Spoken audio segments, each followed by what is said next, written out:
guys, welcome to the 4Player Podcast weekly top 5 video game Witcher show! Woo! Woo! Hey, welcome everybody. My name is Nick Henderson. I am the host of this prestigious weekly podcast. I'm here with Brad Simons. Award-winning podcast. Sorry, prestigious award-winning weekly video game podcast. Joined by Brad Simons. Hello. Nolan Hedstrom. Gwent expert, and Christopher Guthridge. Hi.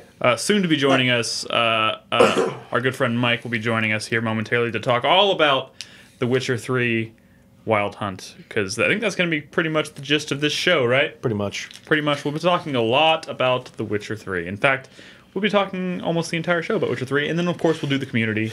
I love this picture you have up here, Nick. Is that a Striga? What is that he's fighting? It looks like a fiend. That is the thing. I don't know what it's called. It looks like a fiend. That's the thing that a rot fiend. Remember that first demo we saw? Yeah, that's a fiend. It's a fiend, according to Oh, Nolan. no. Okay. Hello. Well, I killed one in my game, and I got something that said fiend. Like I got fiend parts. You know, when you kill an enemy, Well, you get fiend is a- you get like drowner I parts. think fiend might be a fiend. Yeah, class of fiend is like monster. a class of monsters. You got like your fiends and Ghouls. your cursed ones and your Specters. spookies and They're your called specters, and your Chris. squibble squabbles. Like Well, Zlatkos also says it's a fiend, so... All right, I'm pretty sure it's okay. called a fiend. It's a fiend then. So the So spoiler free for the most part. Like we're not going to be talking about, we may touch on some earlier story stuff without going into many specifics. but we're not going to be talking about like when Geralt stabs that guy.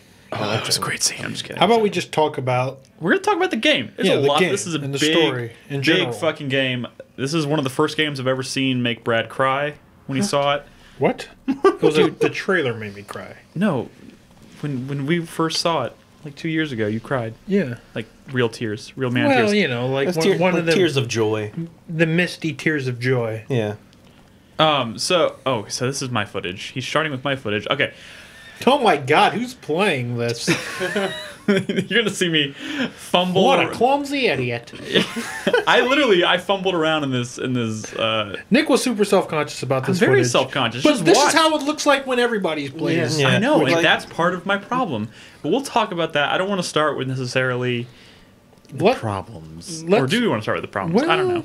Brad, maybe you should lead this conversation. Here's the gist. I've only played about 10 hours of this game. Y'all have all played a significant portion more than I have. So I'll talk about it. I'll get kind of my opinions out there for the first 15, 20 minutes, and I'll swap places with Mike and have him Yeah. come in. Because Mike's loving the game. That is a half moon. I have no idea how to determine start? how how much It's of a- this game I played. But I it's a think it's little about 20 hours, 25 hours, possibly. I really have no idea. So that's kind of one of the weird things about the in-game. It gives you a time of how long you've played. I know it's definitely not in-game days, because I've done way more than that. But Brad's game said he had played for 6 days. I know I've played more than Brad, and my game says I played for 4 days. Yeah. But since I'm playing on PC through GOG, it does give me the actual time, and I know I've actually played for 62 hours. You know how many times I got on this boat, like several times throughout my playthrough, and I've gotten on the boat thinking I could use it? Uh-huh. You can And use there boats. are boats. How do you use the boat? There's a- You got to go to there's the a back how. of it. Yeah, Are you if fucking kidding me? the Go boat to is the back of the if the boat. boat is on the mini map, like if it's a little boat icon on the mini map, you can use it by going to the stern Oh. and pressing A, and then you can sail with Well, it. son of a bitch. All right, so there's a lot I don't know about this game. I'm still, pretty damn early. You can use those big swords, Nick. What? You're kidding me. They're actually chopsticks. Seriously though, where do we start talking about this game? This is a massive fucking game. Like one of the, I popped this in. I have some initial thoughts on it. One of the first things that stands out to me is just Jesus Christ. This world is huge, and I have no real it's. This is one of the first times I've played an open world game in recent memory, and what happened to my footage? In recent memory, and I'm kind of completely overwhelmed by. Because it's one of those games where literally the first 10 minutes it's linear, completely linear, Yeah. and then as soon as you're done with that, there's nothing that's not available to you. Like pretty much you can go anywhere and everywhere. I'll say this: if you're feeling overwhelmed, so I think the first thing you should do when you start up this game is turn off some of these options. Yeah. Like like the one I highly recommend turning off is, first of all, that line that tells you exactly where to go on Like the the mini-map. GPS thing? The GPS thing, turn that off. I Yeah. mean, come on. Like figuring your way to get around the world helps you learn it and helps you I do have a minor complaint with pay that, though. attention to it. The other thing, hold on. We'll get to complaints because I definitely have my share of complaints as well. But the other thing I recommend turning off is the things on the map that are like interest points, the things that are the question marks, turn those off. One, I don't think you need them. I mean, because if you're really just kind of looking at the map, you see all these little places all over the map. It shows like You'll little physically see like villages huts and stuff like that. yeah, which, that should be the stuff that you naturally want to go check out. The thing is, if you turn those off, you stop playing it like an Ubisoft game. You stop, well, I gotta get all the question marks, and you go to one question mark and you're like, I'm done with that. Let's on to the next question mark. That's not how you should explore this world, because then, like you said, you get overwhelmed. You start doing a side quest, you start doing a main quest, but then you look at your map, you see all these question marks, and you're like, I gotta get them all. Don't do that. I've turned those off, and I'm still pretty overwhelmed. Just relax. Just relax. Or focus on the quests that are within your level range. You'll get a lot of quests. That's what I've been doing. Is I've been first of all, I haven't been focusing on the main quest just because I know that eventually, if I go too far in the main quest, I might lock myself out of something else.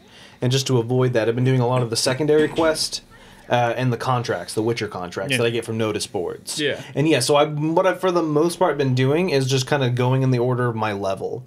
So, I have a bunch of quests right now that are level 24, but I'm level 14. And I'm like, I probably shouldn't do those. I will say I have completed a couple of high-level, like 20-something quests already. Yeah. But I just try and stick to the ones that are around your level, the green ones, essentially. Why did you choose to do the higher-level quests? I think because it sounded interesting to me. Okay. So then that's one of the things we talked about when we talked about this game last week, is unlike something like Dragon Age Inquisition, where so many of the side quests are go collect flowers, oh, here's a note, the note tells you to do this.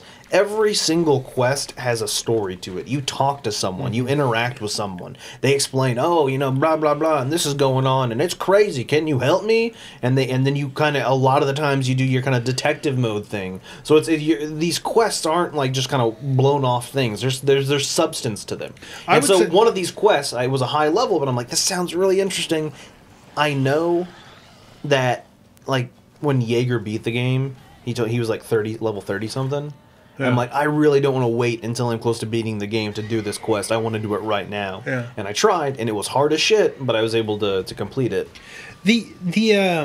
So I'm kind of sticking to the quests within my level range, because what I've noticed when walking around this world is that I'll come across monsters that are maybe like 10 levels higher than me, and at the level that I'm at, it doesn't, like, they balance the difficulty in such a way where they really don't want you, it seems like they don't want you fighting enemies that are way high level than you. Every time that I've tried fighting things that are higher level than there's been a couple times where I've been successful, but most of the time I end up getting like surrounded and pummeled to death. That's the worst. They scale down how much damage you do, so you're just dwelling on this thing. And this game, the controls as far as combat go are not.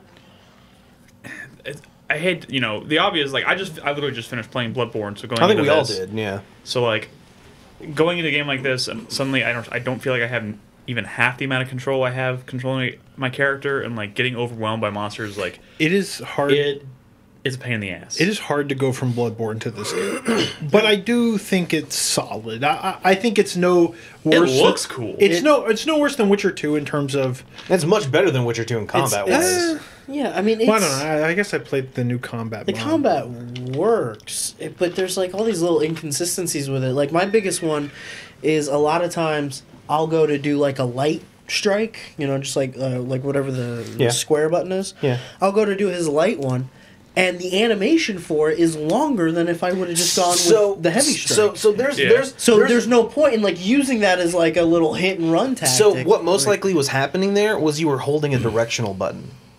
So if you hold the directional button, his attacks will be more drawn out. If you just don't touch anything and just tap X, he will do a quick strike. But if you hold forward, he'll do like a lunging strike. So one of the biggest issues with this game is it doesn't explain like a lot. Like it kind of leaves a lot for you to find out. Like I was talking about earlier, I didn't realize that when you're on horseback, if you hold the attack button, it slows down time. Yeah. I'm 62 hours into this game, and I just found out about that. Yeah, you can't. Like, so one of the good things about this game is, unlike Bloodborne, it does give you tips during the loading screens, and that's where I found out about a bunch of the things I know now was from those tips. I can't remember one of the and like during a loading screen, I was like, "Are you fucking kidding me?" I'm like, okay, well at least I found out. Well, so, like some people don't know about the horse sticking to roads. Oh yeah, well no, they do. I think they do explain that, but it's also one of those things where they maybe say it once, but then it never comes up again, and if you weren't paying attention, it kind of goes away. A little tutorial message for it, but like it doesn't even always work that well. Yeah, but so combat, I think it is more in depth than any of us realize. It's just you don't know where those bounds are, and you don't know the proper way to do it. Like it took me a while, Crispy, to figure out that yes, holding directional buttons will affect how you attack. I had no idea. Yeah, You mean the stick? Yes, the left stick, L3. Yeah, I know. So if you hold forward and do your attack, he'll do like a lunging or like a spin attack or something, as opposed to just tapping it. It does affect it. I always feel like I have to specify a direction because the lock-on is so fucking... Dude, the lock-on in this game is so It's bad. bad. The lock-on's bad. And that's So another bad. weird thing is they gave you like a soft lock and a hard lock. Like when you're in combat, Geralt will always like How do face. you undo the lock? Click You again. have to click Just right. click I it. literally died 2 or 3 times in this game because I'm clicking on the right thumbstick thinking I'm trying to unlock from this enemy, and it won't do it. And I'm trying to get away from him and break so I can either run or attack the So enemy. responsive, I feel like. Right, that's one of my biggest issues with the Can't run combat away. is the inability to get out of it. Like Yeah. you just dodging like a you, bunch yeah, and all get you out. will do is dodge. What I want Geralt to do is to put his sword away and then run. That's what I want him to do sometimes. But he won't. As far as we know, there might even be a way to do it. It's just they don't tell you these things. I honestly don't think there is, because when you put your swords away, he just goes into like a hand-to-hand combat mode where he'll punch enemies, Yeah. and all you But can you're do is just still- roll away until you get far enough that where you're out of the combat range, and then he'll start running. Yeah. Mike is really eager to talk about this game because he has kicked Chris out of his chair and he is talking to Chad about his opinions of this game. Well, so the thing is, there's so much to say, and we're just kind of like... The What are we direction's even hard to talking go. about? well, Yeah. why don't I just get I will say I think the combat is solid. Going from Bloodborne is kind of crazy, but it is. I feel like the hitboxes are good. I mean, I don't feel like I'm taking like cheap hits or anything.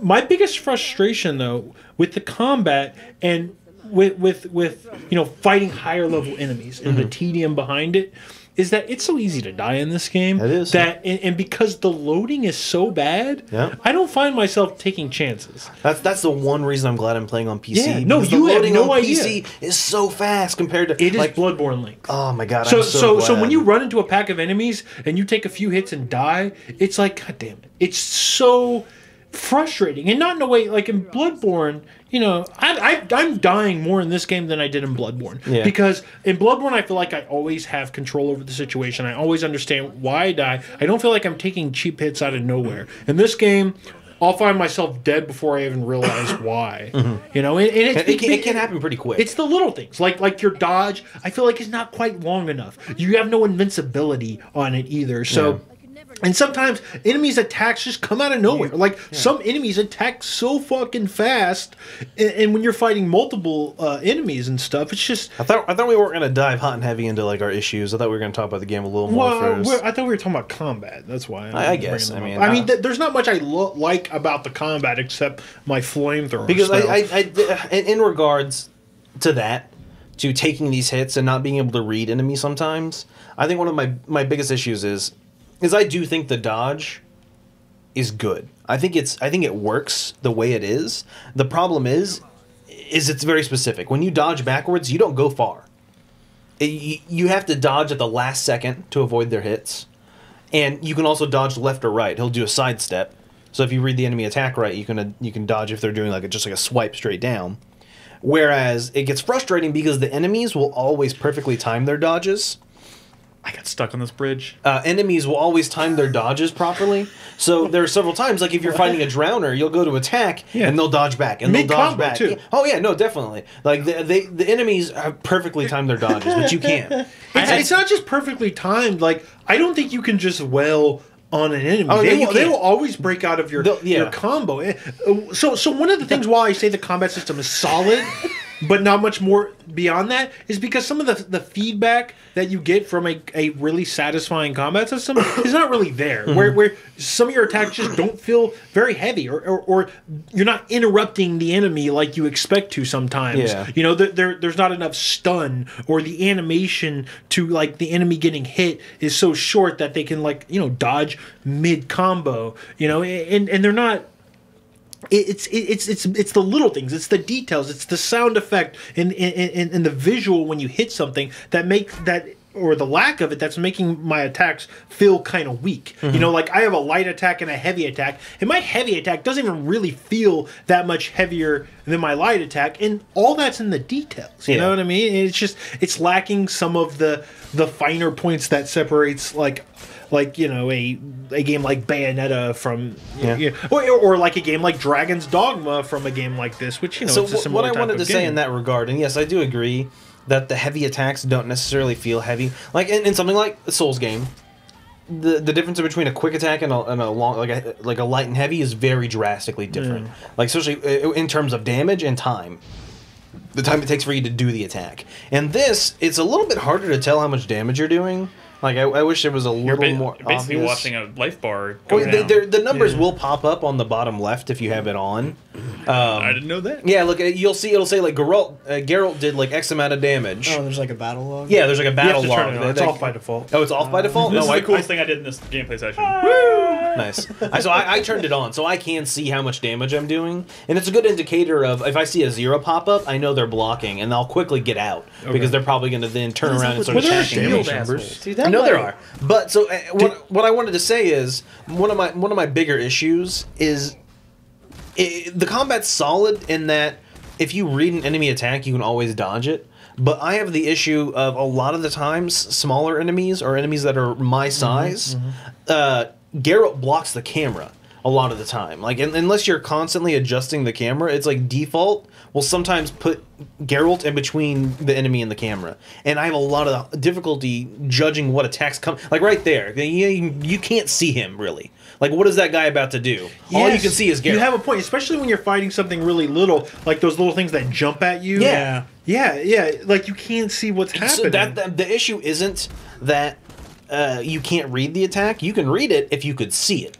It's just you just have some. Are you having trouble with the shield guy? Dude, what is up with these shield guys? Like, you would think he's holding up a giant flat shield, and you use your what's the Heavy attack? Ard? You use Ard, Ard, which is literally like a gust of wind or a force. You think it would just knock him You would back, think right? it would catch the shield and push him backwards. Yeah. Nothing. Yeah. It doesn't react to it like Art all. doesn't seem as powerful in this game. as it And did once in the you previous. start leveling it I mean, I up, it imagine becomes once you more level powerful. intensity, yeah, So intensity. that's the other thing. The signs start out so goddamn weak, Mm-hmm, but then as soon as you start like leveling them up, they get crazy strong. Like I am like out of the 1, 2, 3, 4, 5, 6, 7, 8. I have 8 ability slots open. 7 of them are for signs, and 1 of them is for the thing that lets you regenerate health in the daylight. Yeah. But I'm like going full sign. Did y'all? So speaking of mechanics that the game doesn't really explain, did y'all know y'all can switch signs Mid combat. That's the one. mid-combat That's the one I without learned. pulling up the That's thing? the one I learned from a tip. That's what Is that like a D-pad? when you're in the blocking if stance. you're blocking and you can use the D-pad to switch signs. See? God damn it. See, it's good to know that. Hey, I know Mike wants to get here and talk about it. Can I just cover a few things that I know Yeah, I specifically definitely. wanted to bring up? And these are going to be, mostly on the complaint side. I want to preface this by like saying that I am really enjoying this game. I love we'll this. get to that. We definitely all We're are. gonna start with the negatives and then we'll get to what we love. And we'll bring Mike in here.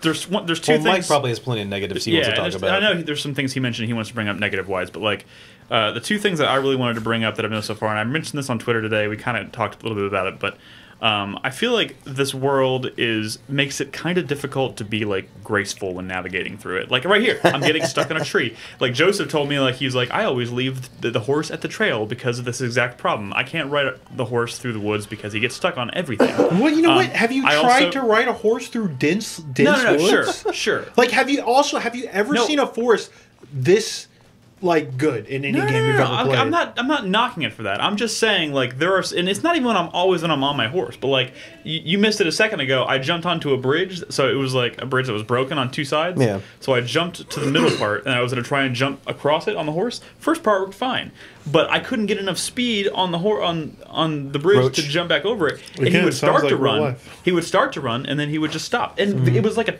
3-foot gap. Like there's Yeah. no way a horse wouldn't be strong enough to just leap over that The horse gap. actually is usually pretty good at avoiding trees. You just sort of ran into a bunch of them. You were galloping. I think that's one of the reasons. If I you're also have galloping, a- he'll kind of just go whatever you're. And it's not even about the horse necessarily. I just feel like He has a name. Roach. Roach. I'm sorry. Roach, which is a dumbass name. I'm sorry. Why? I don't know. It does. I assume he's named after Vernon. Yeah, that's what I He's assume not, too. he's not. But He's not? apparently he's not. Why is I don't it- know. What? Isn't He's isn't not. Vernon Roach's last name spelled R? I don't remember why. Yeah. Yeah, I don't remember why he names his horse Roach. He names all his horses Roach. Yeah, I know. He mentions that at one point in the game. But I was more just alluding to the fact that I feel like it's a very detailed world and it's great, but like your control over your character is not very precise. The controls are kind of loose. Like we kind of talked about it in combat. You don't have nearly as much control over it, say, in something like a Souls game.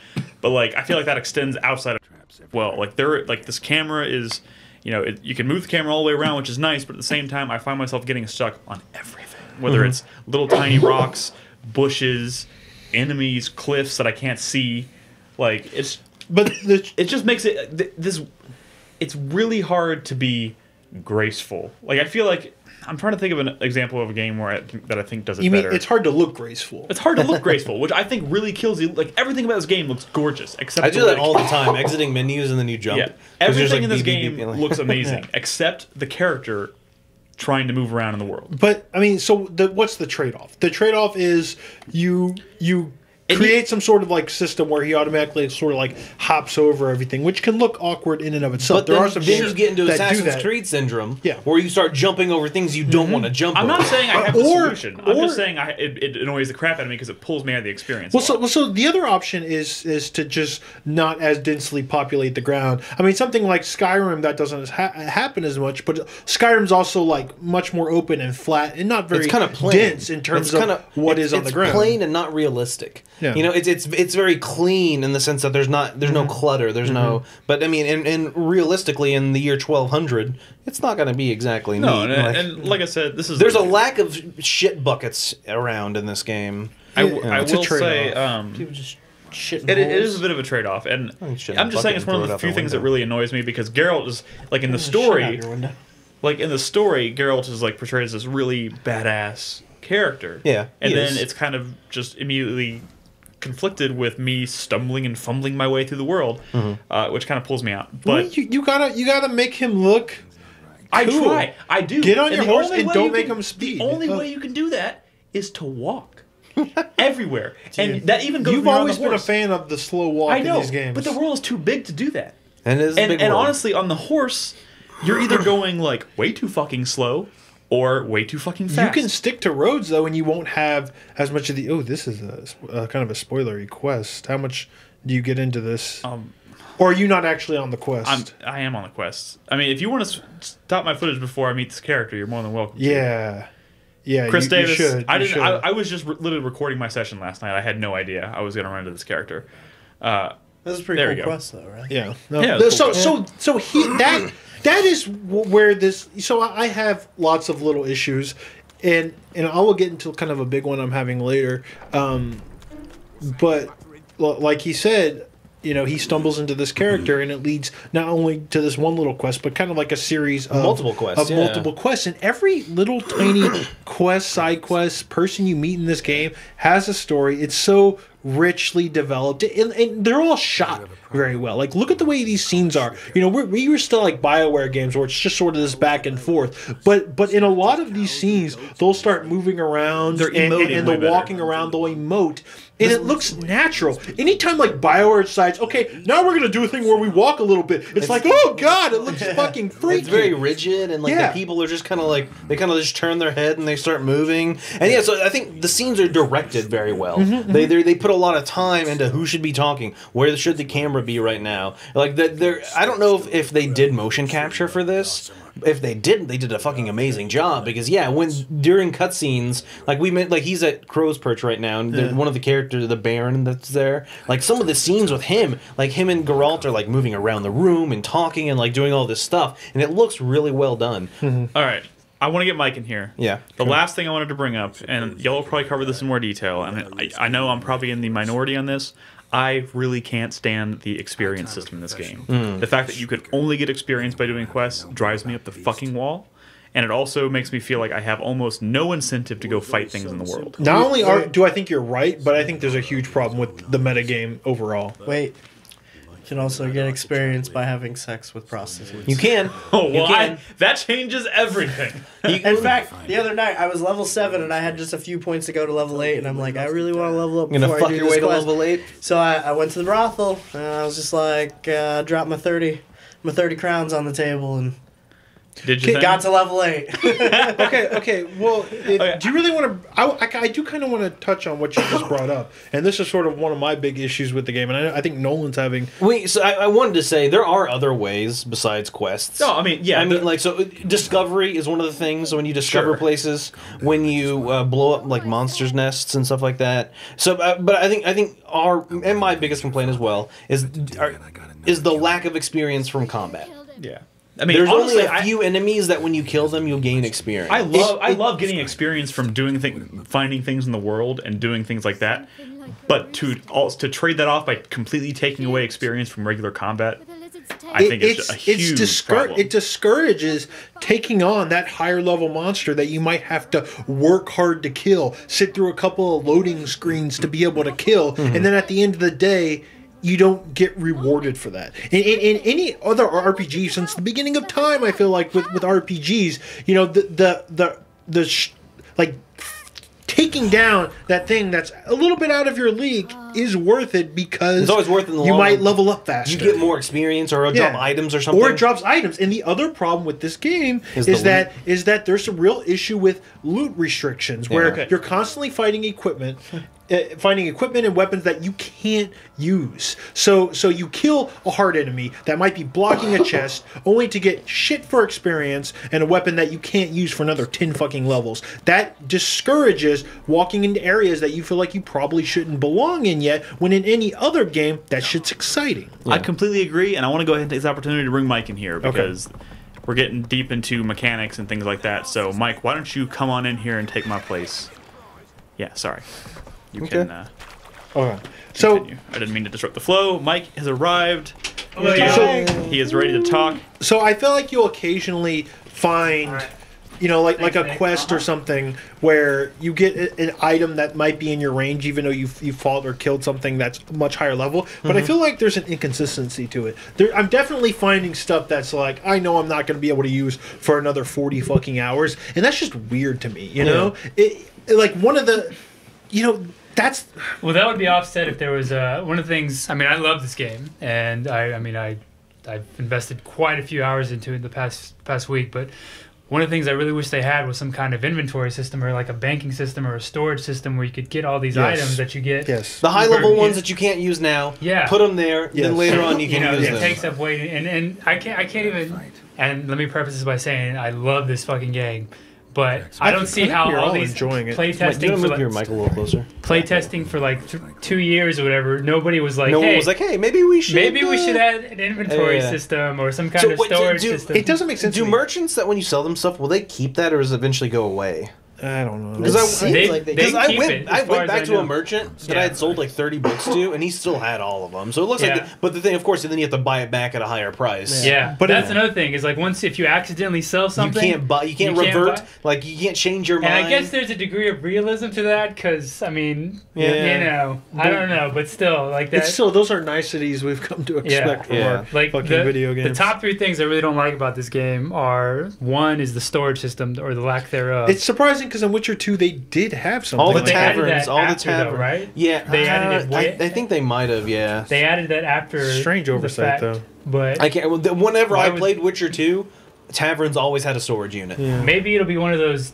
16 free DLCs. But that should have been the first one, Right? you know? Yeah. Like, If a merchant can store your items for forever, why can't you have a chest that does it? Yeah. You know, especially considering if they added it at the very I mean, if it was patched in for Witcher 2, you would think that they would add it in for The Witcher 3. Especially just by because there's default. encumbrance, you know? Yeah, there's an encumbrance system. And the potion that increases your storage limit by 30 is nice. Yeah. Especially when you get into those... Wait, what? Yeah, there's a potion that will increase your storage limit for 30 minutes by 30. Oh, okay. It'll up your limit by 30. Huh.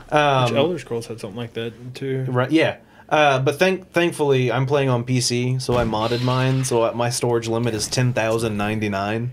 And so I will never run out of... PC Master Race, exactly. motherfucker. See, I Yeah. definitely did that in Witcher 2 as well. Yeah. But what So I did did... I, but for this one I haven't. Like I looked up. There's all these cheats that you could have done like before patching it, and I chose not to because I want this. Well, to I didn't last. do any. I know I there's want some to mods savor that it like a good steak, increase you the know? experience you get and stuff like that. I didn't Yeah. do any of those. I Yeah. just really was tired of being encumbered. Yeah. And so the one mod I have Yeah. is fucking just increase that storage limit. Well, I just got an item that increased the storage for like you can add that the saddlebags to your horse, and but I think the biggest one I've seen is 70. I got one that's 100. So I'm at 160. No, I think I did get one. I think Yeah. I did get 100. So I'm at 160, and that usually, I mean, I've got a lot of shit in my inventory. Yeah. But it's kind of really no storage system has really forced me to really okay, do I want to keep this or this? And you get all this. It's frustrating because you get so many different things that Yeah.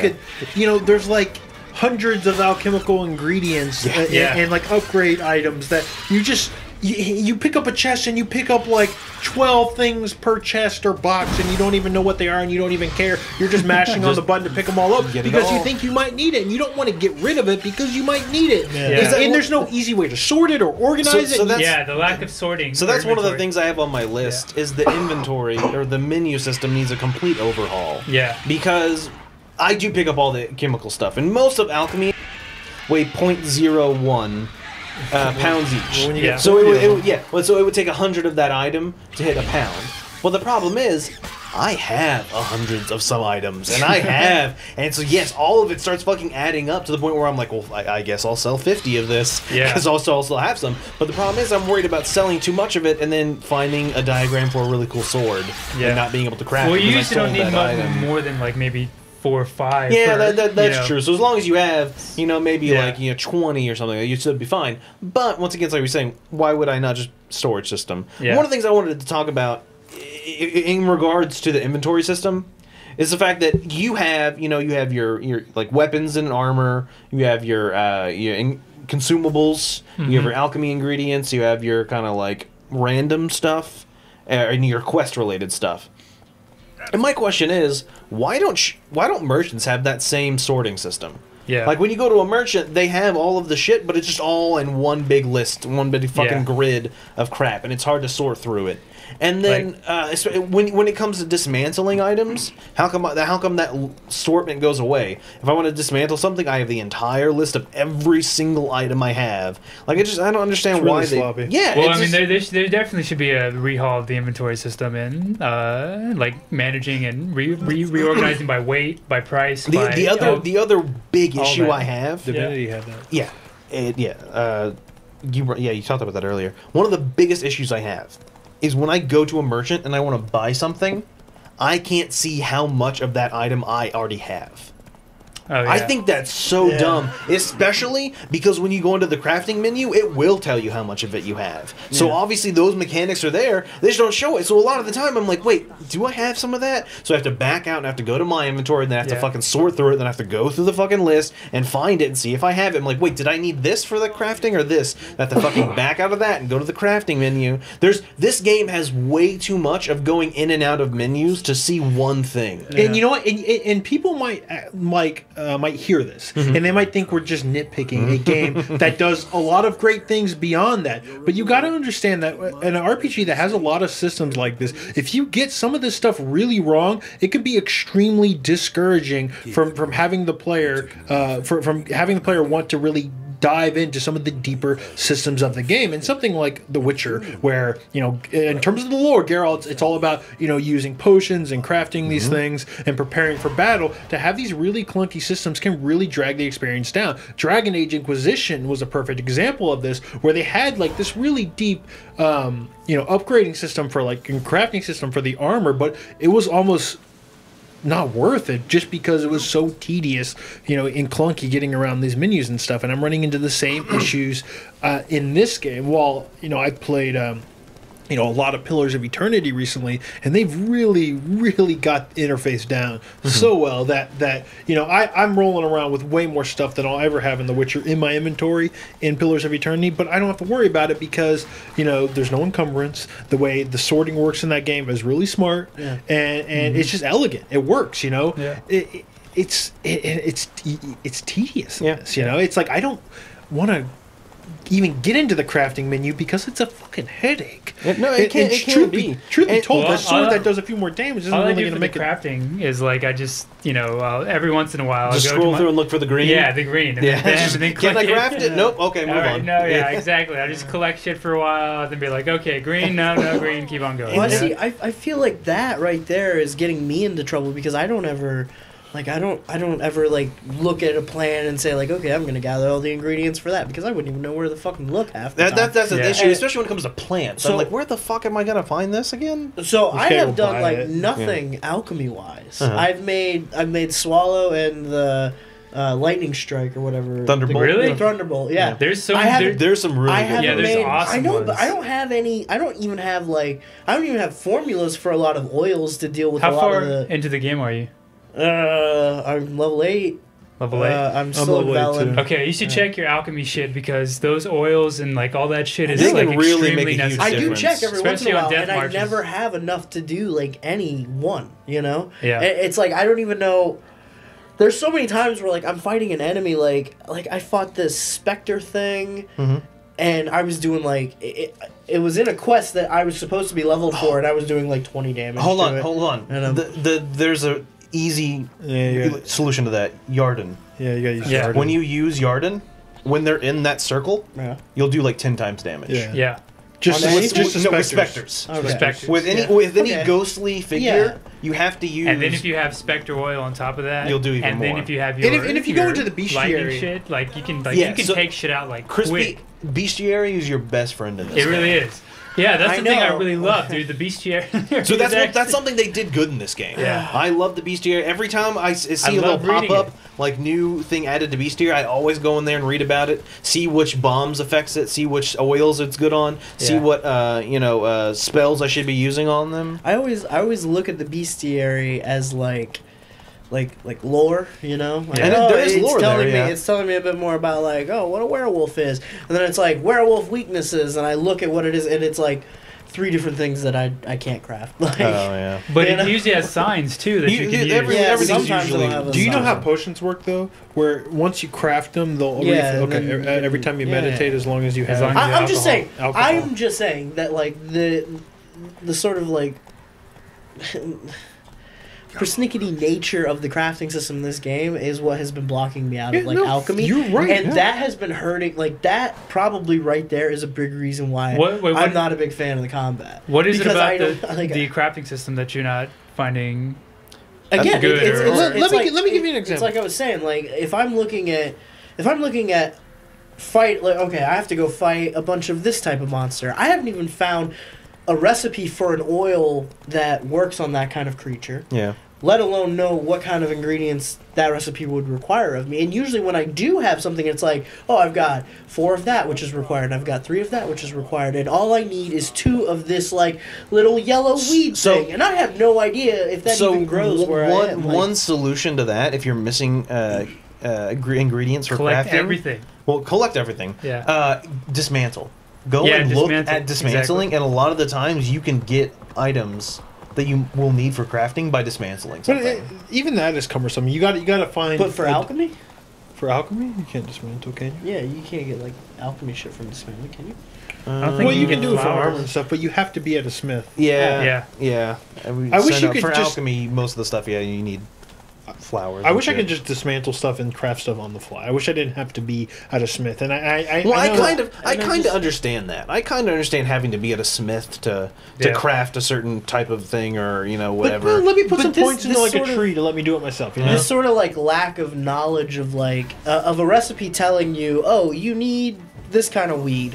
I guess that's something that exists in the world. I wonder when I'll find it. And I think of like if you look at games like Red Dead, like they would tell you at least like Areas this where you would region find you it. can hunt this kind of animal, or you Yeah. can find this kind of flower. it needs Yeah. to- it And needs know to- what I so, mean? so like Brad was but they saying, seem kind of But the thing is, this gaming company is so badass that if you went to their official forums and they would have that. and, like, there's a chance that they would possibly implement it. So what in a Brad was future saying future is patch. when you're That's not lacking true. alchemy ingredients, you go to a herbalist, and they usually will sell you a lot. But like I was saying earlier, a lot of the ingredients are really similar, and they might look the same. And when you're in the alchemist's shop, you can't see what you already have. Yeah. So you're just like, wait, which one do I need again? You have to back out and go. And that's what I'm saying. Especially because when you're in the alchemy screen or the crafting screen, it will tell you how much of it you have. That mechanic is in the game. Why don't Yeah. they just also tell you that when you're on the shop screen? Yeah. I think that's a very simple solution to a very, very obvious issue. And these interface issues build because if you look at what some of these potions do, or like these oils, it's like you do 10% more damage to this enemy type. Yeah. And it's like, okay, so I'm out of this potion. So let me meditate to refill, or let me craft to save to make that potion. Oh, I'm out of the potion. Let me meditate. Let me equip that potion. Let me cast that potion. Then let me go fight this thing and do 10% more damage. How about I just hit it a couple more times because I don't want to deal with the fucking interface. Sometimes You know it's what not I mean? worth it. Yeah. It's something like the balance feels a little off. Like make the potions a lot more potent. One thing I would love this, I would fucking love this when you bring what is it R1 or right bumper or whatever to bring up your signs, and then you have like the bombs and equipment. stuff on the bottom. How fucking nice would it be to select one of those and then be able to sort through all your stuff? Oh, Like yeah, you select yeah. the bomb and it's the grape shot, but you can just then slide down and just select one of Yes, it. That would be yes. fucking Yes, amazing. yes, yes. You can Yeah. have a thing of potions, you can have a fucking thing Yes. of bombs, a thing for oils, and just be able to just scroll through it real quick, find the one you need, Instead of having to cast go it, into instead the- of having to go into the menu. That is a very simple and elegant solution that would be amazing. Yeah. Like I could see them, please CD Projekt Red, please implement that, because that would make it so much quicker. Like it'd be so snappy and more realistic, because first of all, doing that doesn't stop time; it just slows it down. Yeah. So I mean, that's realistic. If you're in battle, Geralt's not going to go into a menu and be like, "Hold on, let me switch this out with this." Instead, he'd be like, "Oh fuck, where's my bomb that I need for this?" Yeah. I think Be that on would the be fly. cool if you could quickly grab what you need instead Yeah. of having to go into the menu. Yeah, Um, like the streamlining like that, I think would go a long way towards not breaking the immersion to go into the inventory system. Mhm. And I mean, I for one, I love the immersive nature of this game, especially when you play with no HUD for Yeah. a while. Like this is the only game I've ever been fucking like literally lost in, to where I had to like go climb the top of some fucking mountain and be like, where the fuck am Yeah. I? Kind of thing, which is really fucking cool. I've been waiting for that since I was a kid. But yeah, if there was a way like you could do that to where you don't have to go, like if they could make as many ways as possible for you to not to have to go into the inventory system, like I think that'd go a long way towards like, cause they've said that they wanted to create a world where you didn't have loading screens going inside buildings and Exactly. shit like that. That's the lack of loading in this game is fucking phenomenal. Yeah. It is fantastic that there's no loading. As long as you when don't die. Well, as long as you don't die. Yeah. When going into buildings, when entering towns, Yeah. when whatever.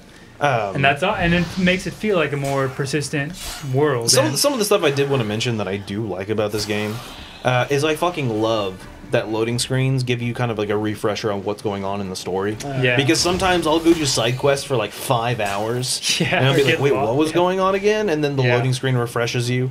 I love that the fucking images, it doesn't suffer from fucking Bloodborne syndrome where it's just Yeah. like a still image. Yeah. It has like the fucking landscape kind of moving image in the background Yeah. and gives you tips. One thing I did want to say in regards to we were talking about those issues with like the having to go into the menu and stuff like that. Is the map?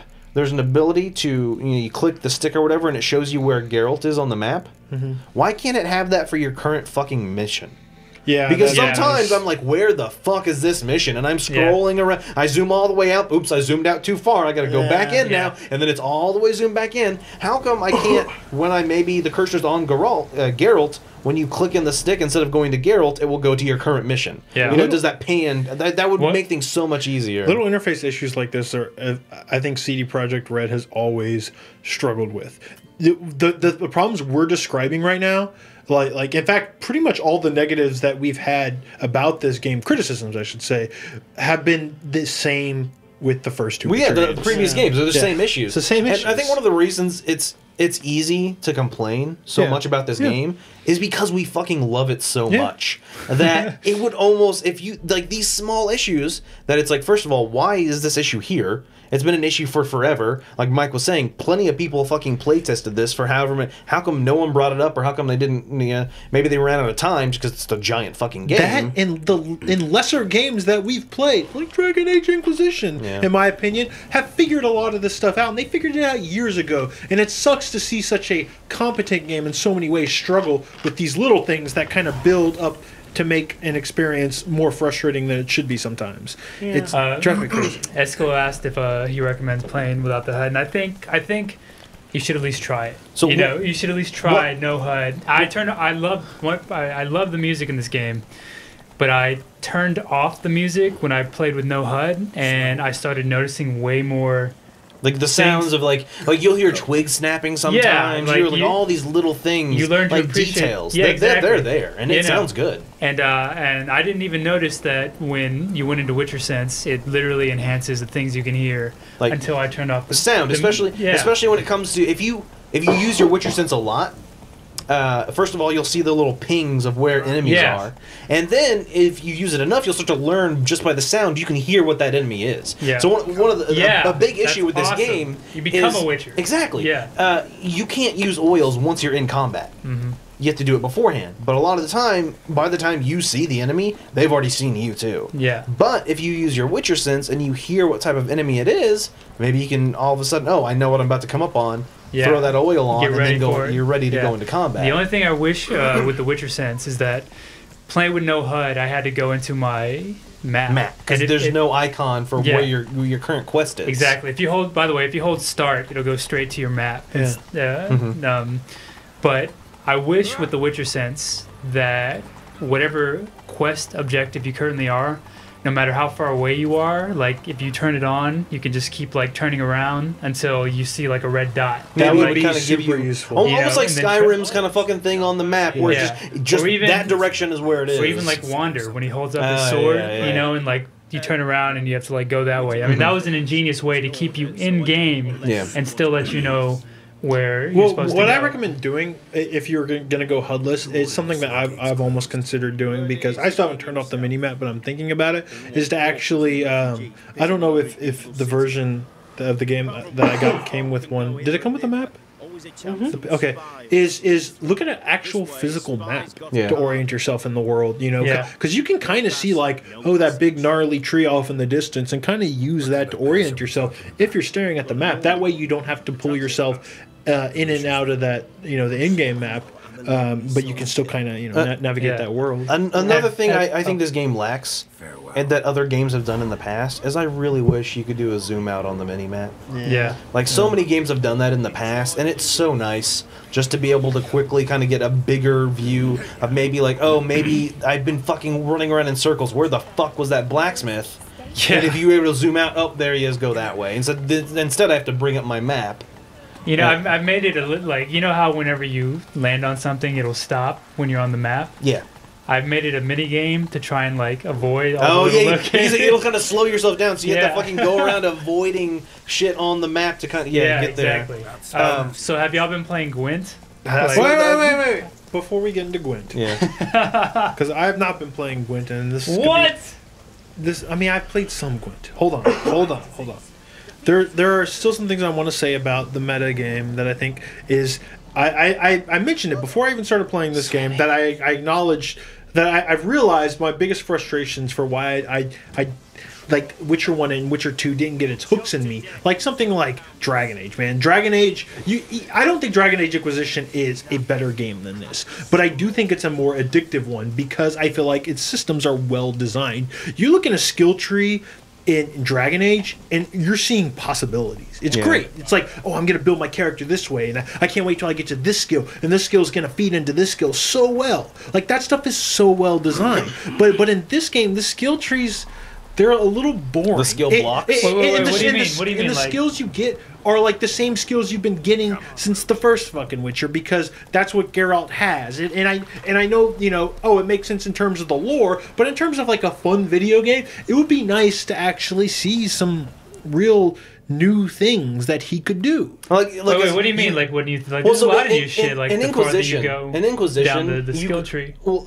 so in Inquisition, just as an example, because that's a recent game everyone here has played, you have your skill tree, and you can go down and see, oh, I'm eventually going to get this attack, and this attack is completely different from any attack I currently have. Yeah. In Witcher, you have your 5 signs, and then there's one alternate version of each of those signs, which is pretty much the same thing. The biggest difference is, I guess, Igni does the flamethrower, and R does you can do like the blast completely 360 degrees around. Quinn has the Quinn has the bubble shield, that can heal you, which is nice. That's useful. No, that's fucking one of my favorite things to do. Useful. But and you can only equip so many. Yeah, but the restrictions are you can only have so many equipped at a time.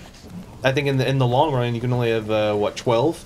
Yeah. Out of all of the fucking ones available to you. It forces you to specialize. Yeah, you have to. You can't. But you can respec. You can respec. Yeah. You can. I have, Yeah. and I'm glad I was able to. Yeah. Because I did change up what I was doing. But like Brad was saying, there's no excitement in those. You know, when you look, you can, for one thing, you can look at the quest, the skills coming up.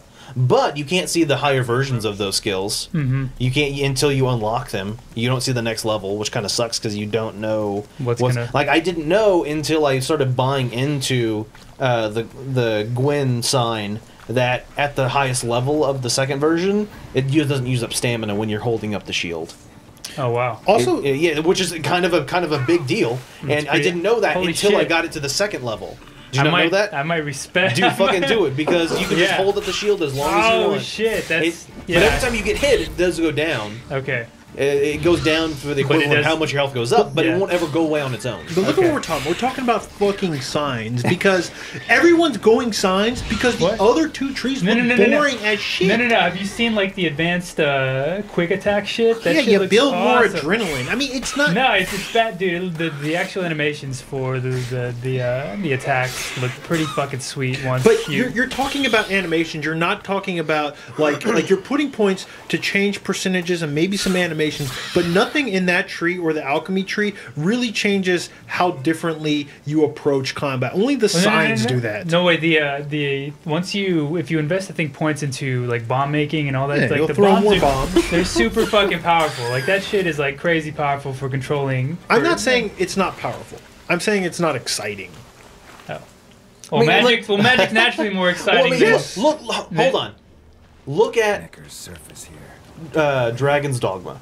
Yeah. Look at those fucking skill trees and those, specializing in those. That's still How my excited favorite. you were That's still my to favorite fucking specialize and change, and then you got the fucking ability to do the two different combinations of what am I looking for, Brad? What's what I'm looking for? Like the magical archer and stuff like that. The hybrids, the hybrid classes. Like, how fucking excited were you to try those out? Yes, my magic archer. Listen. I would shoot a gravity arrow. At all the enemies, I would turn into the Human Torch, run into the middle of those dudes, and set everything on fire. Then run over to the ogre, jump on him, set him on fire, and then fucking throw down a tornado. There is nothing that comes even close to that excitement level in The Witcher.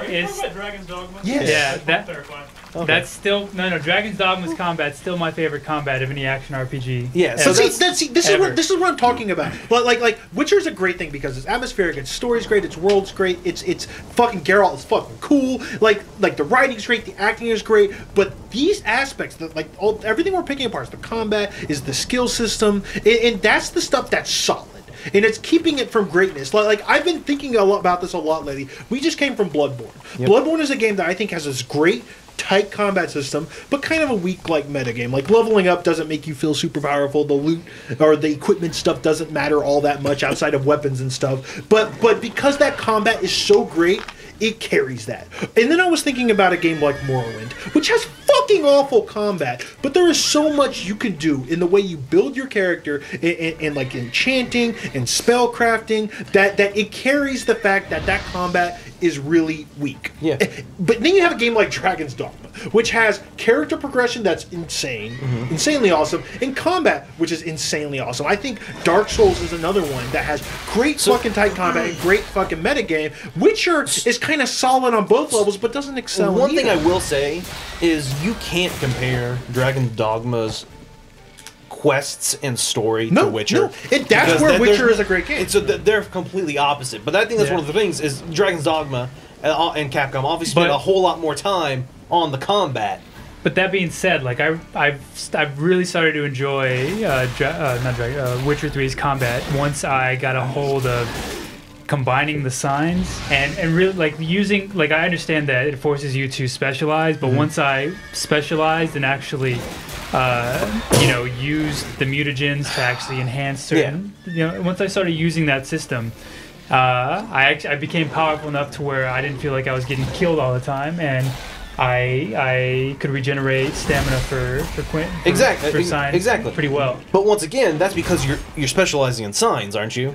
No. I've got one tree dedicated to signs. Like I picked 3 signs specifically: Igni, Quinn, and the mind control one, Axie, which is good for dialogue shit. No, that gives you, that gives you definitely. 40 XP every time you do that shit. Yep. So that's a good way to cool, accumulate XP. And I hate the way it's structured. You can't go lower in those trees unless you go all in on signs. So I wish I can go like all the way down like Ard and then specialize in sword skills. That's one of my biggest issues as well.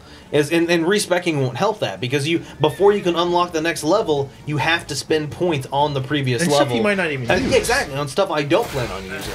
But since I'm going like 99% signs, I'm like, oh, whatever. I'm not going to use the other stuff anyway. Okay. And so that's why. And I do like that you use the mutagens to enhance. And I think the biggest one I have right now is I just got 10%. Yeah. well, do you have the Increase. Griffin armor? Like, if you go in signs, you want the Griffin armor because that enhances all your magic shit. I just got the feline armor, and that enhances all your combat stuff. And so I respect and got if you get the little perk that enhances the Griffin or the cat or the bear armor, that really goes actually a long way towards making you more powerful. But then that also limits you to using that armor. It does. It does. And so that's one of the things that I like crafting these new armor and finding them and seeing what they're good at and what they're worth. And like I found this one sword that focuses on like burning enemies, and that's kind of I've been doing a lot of Igni. Like chat knows, like if they watched me at all last night, I was fucking destroying people. Like I walked into a room with like what difficulty level are you on? The second Blood and Bones. Blood and Bones. I can't remember. Blood and Bones, I think. Maybe. But I walked into a room and there was like 10 guys in that room. That's not an exaggeration. And I just ran into a corner and fucking my Igni flamethrower and just everyone in the room caught on fire. That's such a cool spell. Because I have an increased chance to cause the burning effect. Like my armor and my sword increase the odds that's going to happen by like fucking 20%, and then I have all that other stuff on, and so like everyone in the room is on fire, and they're just gonna start walking up and slashing them. And since my sword has a 20% chance to set them on fire, I'm even doing it more. And so it's like when you specialize and when you use the mutagens to increase the intensity, it really does add up. But I feel like you have to you have to go into either signs or one, or you can two things maybe. Well, I think maybe that's the choice on the developer's part. Maybe they wanted you to specialize in a particular skill set. They did, but the way they did it is kind of clunky. I think the skill trees could have been better. There's lots of games where you have to specialize, where I think it's handled a little bit better than it is here. I will say someone in chat sort of called me out when I was describing like Dragon's Dogma spells, and they're like, well, Geralt's not a fucking wizard, he doesn't do all that crazy stuff, lore reasons. That's fine. I know Geralt uses his signs very seldomly. I get it. But like, if you're gonna make that argument, then the sword combat should be a lot better than it is. It's kind of simple.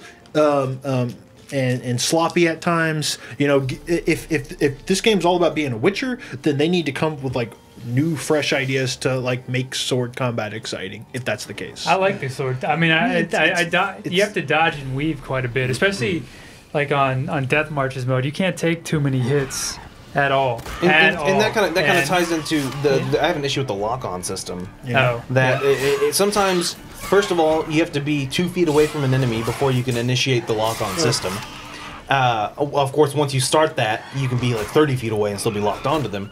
But there's like a soft lock and a hard lock. But the problem is, I like to use the hard lock, and sometimes there'll be 2 enemies, like 30 feet from me, and then 1 enemy right next to me. Yeah. And it will not lock onto that enemy next to me. It will only switch back and forth between. It will only switch back and forth between the ones far away, and that's just so silly to me. Enemies move so fast too. Oh yeah, they will either stand still or they will fucking charge you like quickly. Yeah. And so you have to. A lot of the time, just dodge away, just roll away, get out of there, and it also kind of sucks that both your roll and your signs are tied to a stamina bar. That you can't fucking cast signs. Like, you'll roll away and then wait, and then wait, and then wait before you can cast your sign. This is one of my biggest frustrations with the combat system. It makes me just want to use Quinn and go in and slash with my sword, because your bar has to be full to cast a sign. Yep. So if you cast Igni and you start rolling or dodging, it's not gonna. Well, dodging doesn't use stamina. No, it does. It does after a while. Really? Like if you dodge like several times in a row, it'll stop you. Dodging will stop it from refilling. Okay, I can see that. Or it'll dramatically slow it down. But slashing a sword and blocking doesn't use stamina. Doesn't actually use stamina, so it throws off the balance, and it makes you not want to dodge and weave, and actually just kind of attack and block. Which, you know, I just want to be able to like run up and like fucking ard something, but you can't, because if you're running, it drains your stamina and it has to be full. In Witcher 2, it was segmented, and if you specialized in signs, you would have lots of segments and be able to like cast Igni, because you specialize that way, but you just can't play it that way in this game. So I think it was a little bit of a step back in terms of that than Witcher 2. But yes. Break time. We have to go to break. When we come back, maybe we'll talk a little bit about Gwent and move on. We'll definitely talk more about Witcher. I'm going to go into the good things after this break, because this has become my #1 game of all time. It really has. That's a big It's knocked pedestal. Shadow of the Colossus to #2, man. Well, you haven't finished the game yet. Not yet, but still, like, this game has. Well, we'll hear why captured me when we come back. All right. Thanks, guys.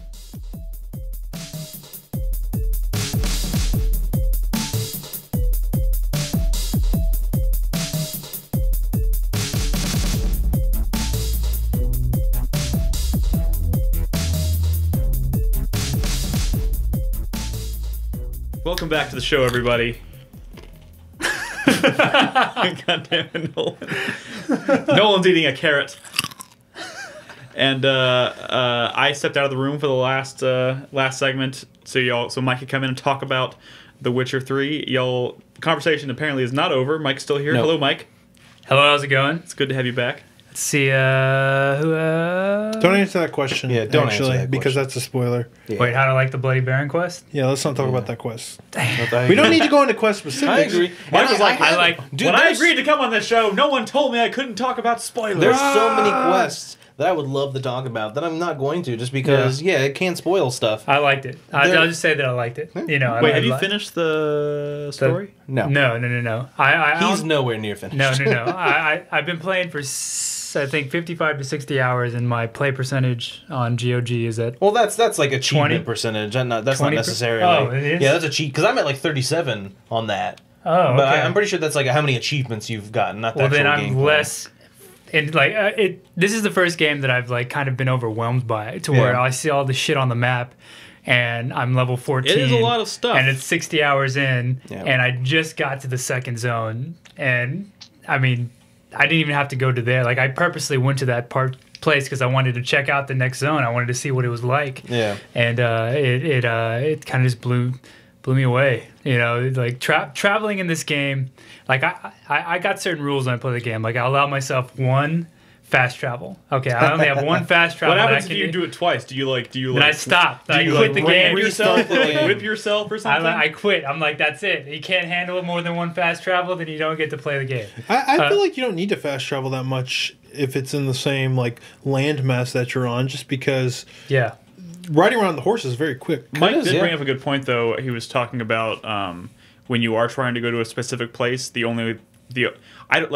there hasn't yet been a game that I think has really found the nice balance between the line, like the Dead Space line that shows you exactly where to go, and the not showing you anything at all. Like, there hasn't really been a night, because right now, like, I've turned off a lot of the stuff we talked about on the HUD and in the mini map and whatnot, which is great. But like when I'm trying to go to a specific place, all I really have to go on is I have to look in the bottom right corner at that tiny circle of the mini map and see kind of which general it's in the direction top I'm right. going, or top Or right. you can just look, turn off that mini map and just look. Yeah. Look at the land, man. Dude, yeah, exactly. Just go Whoa, whoa, look. whoa, You whoa. learn. If you're trying to go to a specific place, unless Okay. you've already memorized the entire layout. I played 30 hours without the HUD. Play with the 30 map hours. that came in the box. I was able to complete some quests. So what you do is you have to pull up the map. Did And you then, turn the map off entirely? Not yet, but I haven't played in a week. But Well, hang on. when I go back, I will use my physical map. So the way I got around that was I would open up a quest or start a quest or whatever, then look where it's at, see where the arrow is directed relative to where the quest was, and then turn myself accordingly into that direction, and then just go. And then if like usually I found where I was going, and then there's like a pretty good sense of accomplishment, like, oh shit, I traveled halfway across the map and got to where I was supposed to go. But sometimes I So would, you're playing with no mini map at all. yeah, nothing, no Can help, you turn that? no nothing. So is that a? Can you do that on the PS4 version as Yes, well? yes. Yeah, I might just do that HUD because config. it's you should really- try it. Do that. Put on some headphones if you can. I'm already doing that. And then- I mean, they're not the nicest headphones, but they get the job done. Turn off the music. The music is great in this game, but turn off the music and try to just be in the game. For See, I love doing a that. little bit. I love doing that. Like I did that with Far Cry, like Far Cry 3 and 4. I think I Yeah. did that, and like that. But Change the the whole thing is, you experience. really have to monitor your health though, because that determines how when you use potions and eat food. It So does- you do have the kind of like the red thing. the on red. the There's a red edge. thing on the edge, On and the like edge of the whenever it screen got does down go to red. that, then that's when I like if I ever get hit, and I do get hit in combat, and since I'm on death marches, my health goes down really quick. And like as soon as that red line appears around you, then I run away, and then I'll just start like I'll use swallow potions and I'm doing that tonight. Turning off the mini map. yeah, and then it's just go. gonna take some getting used to. It though. is. Well, It does I mean, take that's some getting fine. used Like, to. Use your physical map. Like one of the biggest complaints, like the thing where I was talking about, like like I feel like that would help me get more immersed, because this is the kind of game where I want to get immersed into it. Like I love the world. I feel like a lot of the times I'm either too focused on trying to get where I'm going by looking at the mini map or looking at the HUD, or trying to tell my horse to go the right speed. Like it's just there's so many things that have been kind of distracting me from just taking the world in. I feel like maybe turning the mini map off would help. So another thing that I remember I strongly recommended earlier was turning off the question marks. That way you're not just kind of like Distracted like a by drip them, feed, yeah. like playing it like an Ubisoft game, right? You're actually just exploring. Now, I really, really, really, really, really wish there was a way that you can go into the map and you can mark on the map like marks like you could in the Zelda games on the DS. Yeah. So I can kind of check off the areas I've been to, Yeah. because it looks a little samey when you see all these little tiny villages everywhere, and when you have the question marks on, they go away when you've explored When you've it. been there, But so if you you know have you've it been off, there. you have no way of knowing. I wish there was a way to mark on the maps. What I'm seriously thinking about doing is playing with the physical map and getting a then making Sharpie an X, and yeah. making an X on the places That'd be I've cleared. badass, dude. That'd be some Also, meta Like you level would shit. in probably Maybe real I'll do life. that too. Honestly, it's also kind of worth noting that with the question marks may go away when you go to a place, but you may not take the time to really explore that place immediately. Yeah. So when you look at a map, you may not realize, okay, I actually spent my time to get to know that place. It just And looks so, like another village on the certain map. areas will not only be a question mark, there'll be an icon, and that icon will be grayed out once you've done everything you can do there. Okay. So that can kind of be like there'll be like a cave icon, and once you've gotten everything from that area, Yeah. it goes gray, so you know you've completed it. Yeah. Okay. So let's talk about. So there are some things y'all spent more time last segment talking about the things you don't like, right? Yep. Yeah. There's Oh, I some, mean, we did talk a lot about what we did like as well. there's some good Yeah. stuff. Well, So yeah, I mean, like just the world itself feels alive in a way that most games don't. Like, for instance, you can come across this one particular quest and you can choose to help this one person or continue on your merry way. And if you go on your merry way and you come back, then that person's... then the quest goes, like, you can't complete it because something... I don't want to... Like, the story that would have been told in that quest continued on whether you took part in it or not. Yes, exactly. And, I mean, it's nothing, like, major. It's just you coming across, like, a random encounter kind of thing. And so that's one of the things we talked about earlier, touched on, is that everything in this game feels major, to the extent of comparing to something like Dragon Age Inquisition, where side quests were notes you picked up and the note told you to do something. Whereas in this game, every single quest, no matter how small it is behind a person that you have to interact with. Yeah, even the like taking out the wraiths and the specters, there's a story behind why they became a specter or why they became a noon wraith. And I know y'all kind of also talked a little bit about the bestiary or whatever, but I think it's also really cool, like, literally going to my bestiary to read through it, and instead of it doesn't just like bullet point list out their weaknesses. You can read their descriptions, and it will kind of like hint at things that you could do to weaken them or whatnot, and just kind of absorbing and actually learning about the monsters, and then you carry that knowledge throughout the rest of the game. I wish they really, since Witcher's all about fighting monsters, I feel like that bestiary should look a lot nicer. I hate how it's just like text. You can't on even a zoom blank in on the screen. monsters.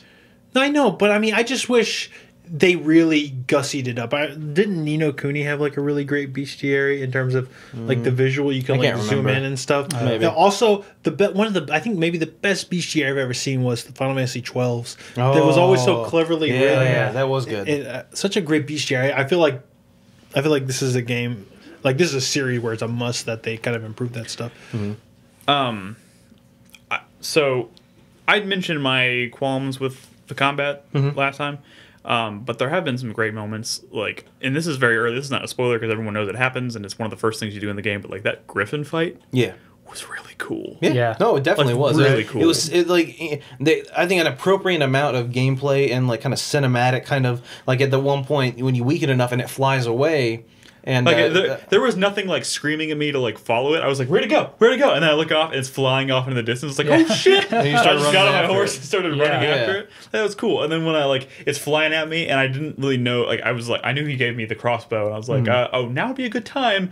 Fired at it, and then it just like as it was coming towards me, it just kind of like veered off just to the right, and just like landed, like crashed like right next to me. Like that stuff was so cool. I really like how in the opening tutorial area, there's more game that you can have in that one area than a lot of AAA titles. You know what I mean? Like you can spend 20, 25, 30 hours you can just spend in that open... a big chunk of time there, but I like that it's not so... What are we considering the tutorial area? Not White Orchard. White Orchard. So it's not so like massive at like what's the place right below Novigrad?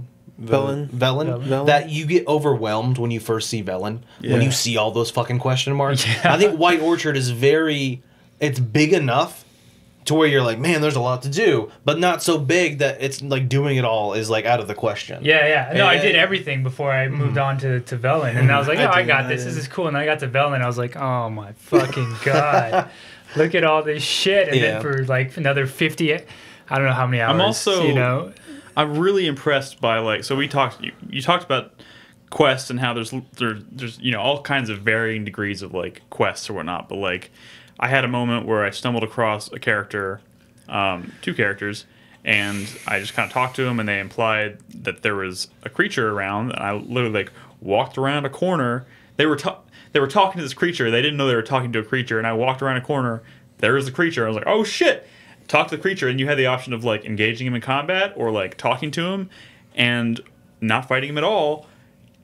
And then I just moved on with my life. The quest was over. I just moved on. I was like, I will say that in the Witcher books, if Geralt enters a conversation with a monster he's supposed to kill, 9 times out of 10 he's probably not going to kill it because he doesn't usually kill like sentient monsters that actually don't wish harm on people or have a good reason for why they're doing it. He will find a way to like not kill them. There's options like that because he. Like, even though he's a Witcher, there's like a sadness to his job because he doesn't want to see the world like rid of these really majestic creatures that aren't necessarily harming people like in the way that some that are just kind of pure evil do. Like for example, he has a very specific no dragon killing policy, like code or whatever, right? Because they're such these majestic, intelligent creatures. But yeah, sorry. Did anybody do the quest without spoiling anything? It's two people think they're talking to like a god. Don't spoil that because I don't know what you're talking about. Okay. No, I don't think I've done that one. I don't think I've done that one either. What do you? Okay, so I won't. That's the thing is there's so much in this world. There's so much I was shit just to gonna do, say, man. Like we played so much more than you, and you've come across a quest that Exactly. we haven't That's done. like when you were casting the other day. One of y'all was casting The Witcher, and I just kind of hopped on, and I was like, "Well, I'll hop on because I'm way farther than them." And then I'm like, what the fuck are they doing? I turned it off. I was like, I've never even seen this. I'm like, what is going on? And so like one of the things I love about this game is that the world is consistent to a certain degree. That most games, certain things won't be triggered until you start the quest line. Yeah. There's a lot in this world that will already be going on without you having to trigger something. Yeah. Like at one point, I came across a cave and I fought some monster. And Geralt was like, well, I'm right next to this town. Someone in this town probably didn't like that monster being there. I go and check the Witcher board, or the notice board, and sure enough, somebody had put a bounty on that monster I had already killed. Yeah. And so I was just able to go to the person and be like, hey, I found your notice, and I already killed the monster. That happens too, cool. Like with another, like a main story quest. If you go to the certain island and take care of what's going on in that island, and then go to the person who gives that quest, they talk about how no one's ever come back from that island, and then Geralt will be like, well, I've been to that island, and I totally took care of whatever was going on there. I came back. Also, there's like little touches, like in other parts, it's like certain quests where, like, you'll follow this person, and then you can make the decision of going to explore the cave underwater, and then when you come back, your quest NPC is sitting on a rock and asks you how was the swim. Of you going into the water, you know what I mean? Like, reacting to what's going on, and then Geralt will be like, it was great. Just shit like that. By the way, Dante in chat, who was talking about, he was like, I just did that quest that I was talking about, and he said, that's why I don't turn off the question marks. I actually stumbled across that quest without, I was after I turned off the question marks. There's been a lot of quests I've just stumbled into. Yeah. So there's that quest with the tree. You know what I'm talking about? No. No. Okay, no. Well... There's a quest with a tree. There's a quest with a tree, and that's when I started I turned off my HUD because I was like, all right, 30 hours in, I'm gonna turn off my HUD and turn off the audio. And I was just walking, and then like, God damn it, choose your words carefully. The tree, it talks to you. You know what I mean? So I'm sorry, Brad. Look at Brad's faces right now. But like this was me exploring the world with no like HUD, no nothing, and then like all of a sudden I hear like what the fuck is this shit, And then like what he's talking about is actually some of the earliest stuff we've seen from the game. Yeah, it's from trailers. We were at cons and they showed us some behind the scenes. Do you remember the witches? Gotcha. Oh, and that's what he's talking about. So this is stuff that's all been in trailers. Well, let's still not talk about it. I'm not going to talk. There's probably people who don't know about it. But yeah, I know the feeling you're talking about. So when it just kind of happened. Yeah, exactly. And then I came across this I did that whole quest with no pointers on how to complete. It just happened. And that's a very complex quest which spans across multiple areas and multiple people and stuff, and just kind of having that flow together is really nice. Well, I got to the I guess I came across the end of the quest and like being close to whatever, and then later on, like this was like hours and hours and hours later, I came across the person who gave that quest, and I was like, oh yeah, I already took care of that, like 15 hours ago or whatever. And then I just love that freedom of it. It reminds me of when I first played Morrowind, and it gets you out of the tutorial area, and they're basically just like, all right, good luck, have fun, be kind free. Of thing, that is still of anything I've ever played in my gaming like life. That first moment where you step out in Morrowind, and like that was the most like excited and overwhelmed but excited been in any game ever. Yeah. Because I had never played anything like that before. Yeah. I never played anything that open. Like I can do anything. I can Yeah, yeah, exactly. Because I mean I grew up playing JRPGs. This is the me too. Me too. They're exactly. not like that at all. Yeah. So that's one of the things that that really impressed me with this game. And one of the things I wanted to bring up was last night when I was casting, I came across something. I hard to say what it was, but I was like, "What the fuck is this doing here?" I'm like, "This is like, what's going on?" I'm like, "Is this a glitch?" Like, I don't understand. 30, 45 minutes later, I start a quest, and then that makes all the sense. Like that's why that was going on. That's why that was there. Like, it's like I was saying, the world. It was something that had happened in the past, and we start talking about that, and it's like, oh wait, that I remember that now. Like that makes sense. Like the fact that it had always been there. It's not something that I started the quest, and so that thing got added into the world. It got populated in. Yeah. It was always there to begin with. I will say though, what we're describing is a little hit and miss because sometimes you will stumble onto a quest, and sometimes you will stumble onto an area that's really cool, but you get nothing out of it, and then you realize later that was actually part of a quest that's going to send you back there. Mm-hmm. Like there, this is not a spoiler because we've all met Kira Metz, right? Yes. And she sends you on a quest to this tower. By the way, what is up with her neckline? To this island in this tower, right? Remember the island in this tower? Mm-hmm. I explored that island and that tower fully before I did that quest line. And there's certain things that happen in that tower that triggered the first time I went in, but not the second time. Yeah. So it's like I super regret exploring that little island before that quest. And ever since then, I've been on this mission to kind of stick to side quests because that's where this game's at its best. That's when the story and the writing and everything's at its best, and they will take you to these areas. Mm-hmm. So I'm a little at odds with just doing some like raw exploration versus kind of branching out a little bit while I'm on a side quest. That's what I'm more likely to do now. Yeah, because I don't want that to happen again. Yeah, yeah, I know what you're saying. It can be tough. I mean, it definitely be tough, but I think. I don't know. I mean, I've come across like some really cool shit happening with no markers or indicators on where I should go next or what I should do next. And like I said before, this is the first game I've literally been lost in. To where I don't know where the fuck I am. But it's a good feeling. Yeah, though. It is. It's just the world's so big and there's so much to do. You don't mind getting lost because you know you're gonna find something. Yeah, it's so dense with so much shit that you can do, and each thing doesn't feel like. I really love how they do the kill the rat trope. There's like a kill the rats kind of thing, but it's funny as how they implement. You know what I mean? Yeah. It's funny how they implement it, and the whole frying pan quest. Yeah, that was pretty good. That shit was funny. I think they're pretty good. Puns. Yeah, okay. So they're very good, obviously, at writing and setting shit up.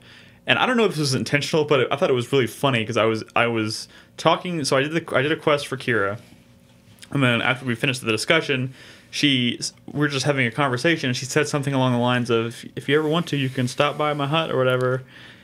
And she was talking about it, and I was like, "She asking me to come by and And then, like, after she asked that, I told her in the conversation, I was like, it's like, yeah, I'll stop by. And she's like, okay, I'm looking forward to it. I was like, sweet, yeah. And then later on, like, I pulled up my quest, and it was like, Kira said she wants you to come by her hut. And it sounds like she's looking for more than just an afternoon of tea and crumpets. And I was like, hell yeah, she is. So I was like, activate quest. And I go and I talk to her, and she's like, I want you to go to this island and do this for me. And I was like, what the fuck? Well, I don't know if that was intentional or not, but I thought it was hilarious. You can eventually have relations with her, I think. But well, I would imagine so. I turned her She's down. very... I definitely turned her down. Yeah, well, so this is something you fucking nerd. She wanted my body, but no. I know. I will tell you this. This is my first time meeting Yennefer. Mm-hmm. Anything ever, because for whatever reason, this is 3 games in, they've never actually had her.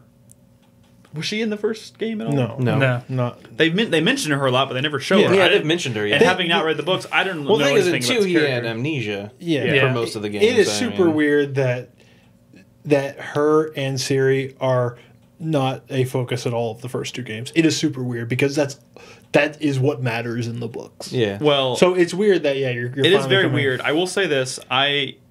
I'm torn now. Well, I mean, I am. Some people definitely don't like Yennefer as much as Triss, but you got to understand, and Triss is not. They both have great qualities now. Triss is not this central, like. Well, I mean, she's not this super developed character in the books. I mean, she's great. She's like she is in the games. Everyone likes her. Is it a spoiler that she's No. Okay. She's in the very first trailer of the game. Okay. Very first trailer. Well, I wanted to say that Triss is in the game, and I don't know where she is. I know. I'll just but- say that I came across her, and at one point during a conversation, like I have the option of mentioning that me and her, had relations in the past, and I didn't say anything. And she's like, "How come you didn't bring that up?" And then Geralt's like, "How come you didn't bring it up?" Like, it's just funny, like back and forth. The game is very funny. It's very witty. I will say this. Say this, and this will be the last I say about the goddamn books, okay? Because I like these books, but it's different than a Dragon Age thing. I think the game is good. It does a good job of building on these books and these characters. But Geralt in the books is, and you get it comes across a little bit in the games, but he is, and you get this because in the books he is always around his friends. Yeah, he's always around Dandelion or Zoltan or Triss or Yennefer, or just all these people that they travel with him, and they serve to like humanize him. They point out his flaws, or they reveal his flaws. He is. Like, in the books, I've seen him, like, awkwardly hit on some woman and just, like, it failed miserably. Like, he is vain. He is constantly, like in one part of the books, like, he's so fucking psyched because he saved up his money and bought this new jacket, and he gets in, like, a fight, like, right away and just rips it, and he's just fucking bummed the rest of the day. Like, that, Geralt is, like, kind of a silly character at times. Yeah. And you get that because he's around his friends, and they're not like him, they're just like normal people, but they play off each other so well. And like Dandelion, who's always around him because he's the one who's telling the story of Geralt most of the time. Like he's a fucking like he's an ass clown. Like he's constantly getting them into trouble. Yeah. But he's Geralt's friend, so he puts up with it. He never shuts up. He's always fucking like. It's great, and what I don't understand in the future there will be more Witcher games. I'm sure this game's going to do incredibly well. I really hope that they make a game that isn't like party based, not like Dragon Age, but you to the point where it should still be where you always have his friends around. They should always be there because he's the lone. He's always he's out on his own. Sometimes he's the lone wolf. But it's more that he just always wants to be by himself, but his friends never let him. He's this grumpy man a lot of the time in the books where he's like, guys, just let me do it myself, and they're like, come on, Geralt, you can't handle this on your own. Even though he probably can, but he's somewhat self-destructive in that way. But I would like to see a party-based game where they're always around. But when you get into a fight, Dandelion goes and hides in a bush like he does in the book. It doesn't have to be party-based combat, but it should be a party-based game. I think I would enjoy that. Maybe they held off on doing anything that pertained to the actual story of the books until they could make a game that could do it justice. You know what I mean? Like I thought they said this was their last Witcher game. Yeah, that's what I heard too. But I mean, they're going to support it for the next 2 years. So I mean, I don't know. I think that's so make a Siri game. I don't know. They might. I mean, that's true, they the could. first expansion pack is going to be 20 to 30 hours. Yeah.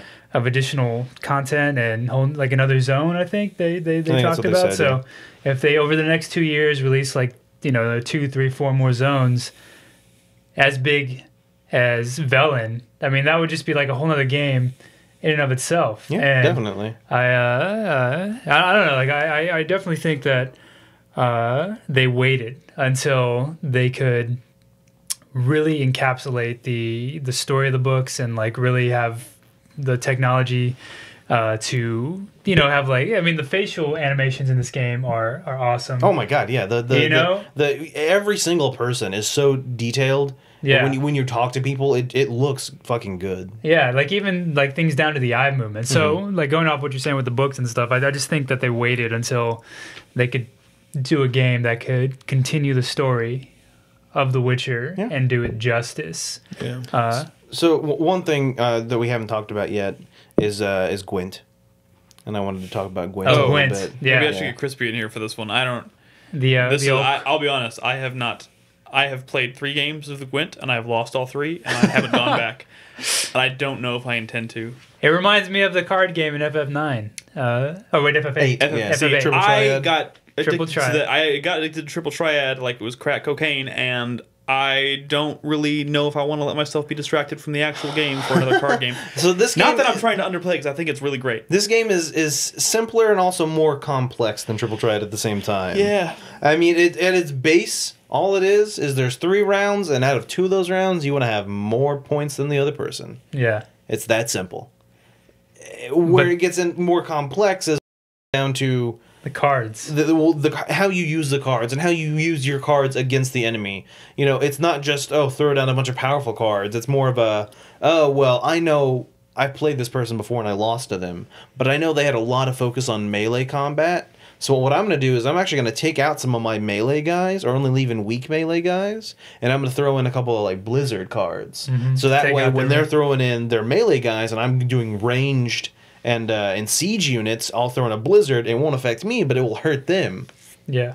So it's a lot of it gets into those complex cards. I was talking about this with Brad earlier, and it comes down to like using certain depends on the deck you're using. But I'm a big fan of using spies to beef up the other person's combat line, make myself draw more cards so I have more choices, and then do a throwing in a Blizzard. Blizzard, which completely just demolishes all of the help And I then just they gave do a them. clear day and they throw down a fog and you're fucked. And So that can happen. It can happen. Yeah. And it sucks when it happens. It sucks when, you have a bunch of high-level units and they throw down a siege and fucking destroy all your units. It's not perfect. And it also comes down to, sometimes you'll notice you're playing someone you shouldn't be playing. Yeah. Like, it's like their cards are way better than And yours. then they'll multiply shit and they'll have like 60. and you Yeah, have, like 10. the monster decks are really big with the whole, it's certain type of unit.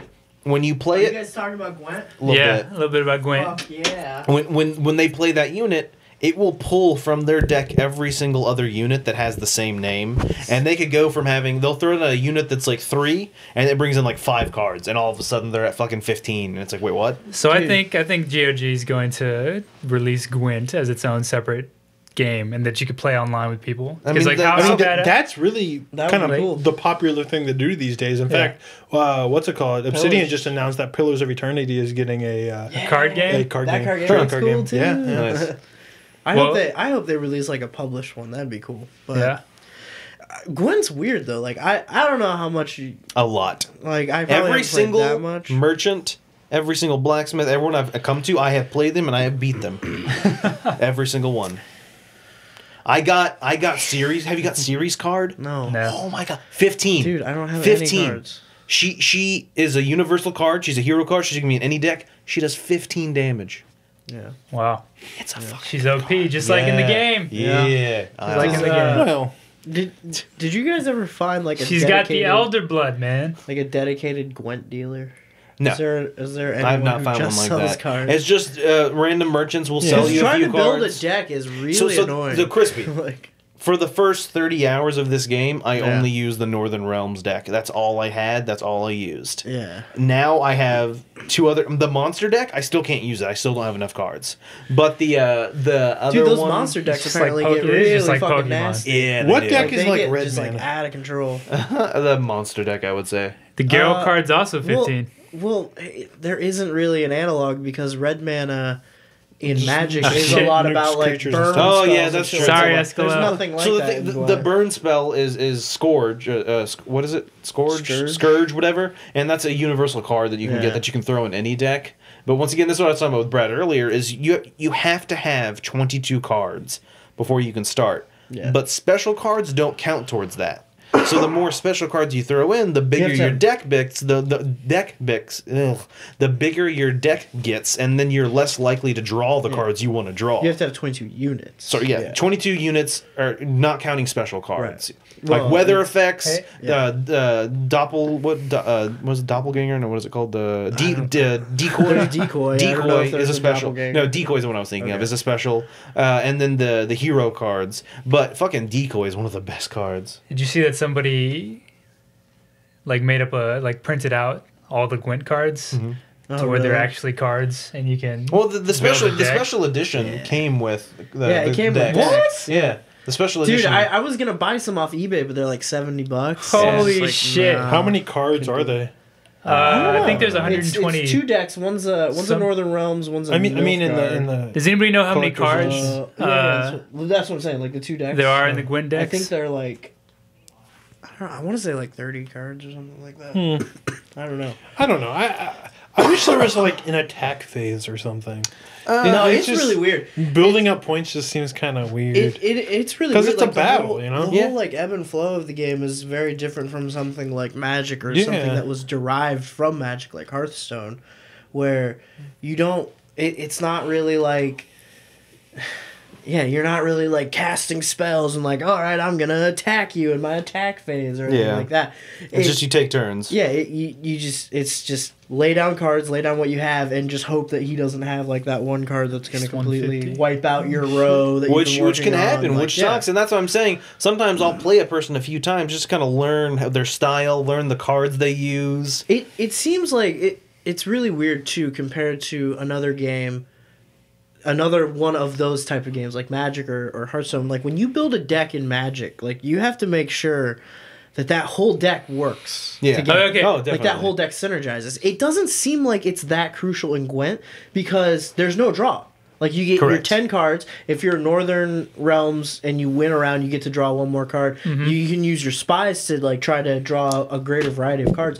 But it seems like you could almost build just like you could almost build like I don't know.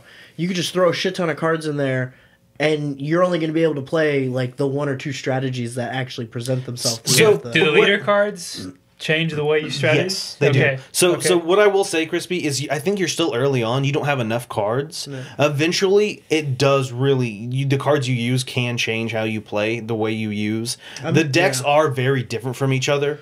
Like the Northern Realms has all the spies. That's what it's big on. It's big on the siege units as well. Yeah. Because each deck has 4 different leader cards. I've only unlocked like 2 on like 3 of them. Yeah. But like the Northern Realms, one of my favorite ones is the fact that I can double my siege unit power.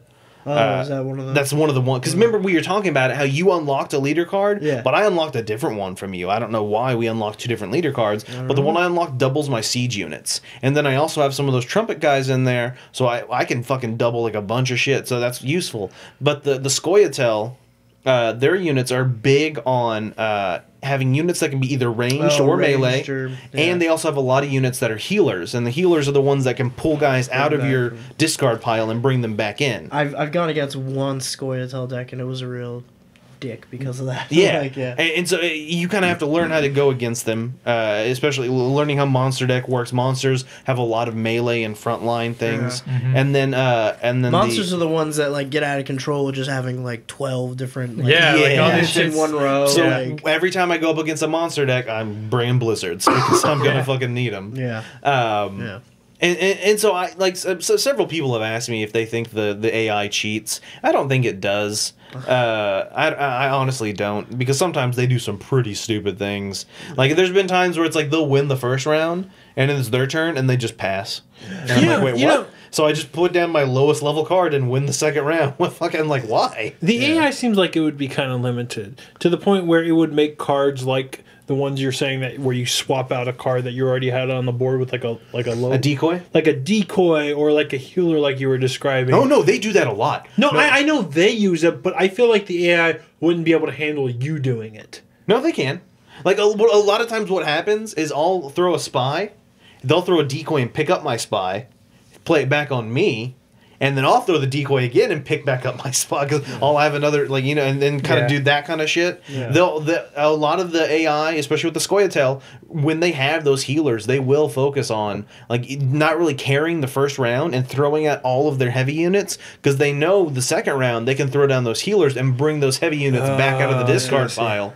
Like the AI is not stupid. Like there, I have fought a few that were like, "Motherfucker, you're pretty dumb, AI." But then I fought some that are really smart in the But isn't that strategy. just like people? There's just like Oh, some yeah. people that are just But I've really But been some people enjoying are the like, Gwent I've been "Oh." playing, and it can be hit and miss. And in chat last night, there was this one fucking card game, and I'm like, God damn it, it is over, it is done. Dude. But then I fucking did this combo, and bam, I won by like a point or something like that. But still, I won, and that was like, oh god, It's yes. a really solid card game, and it's really different. Like, they could have just gone another, like...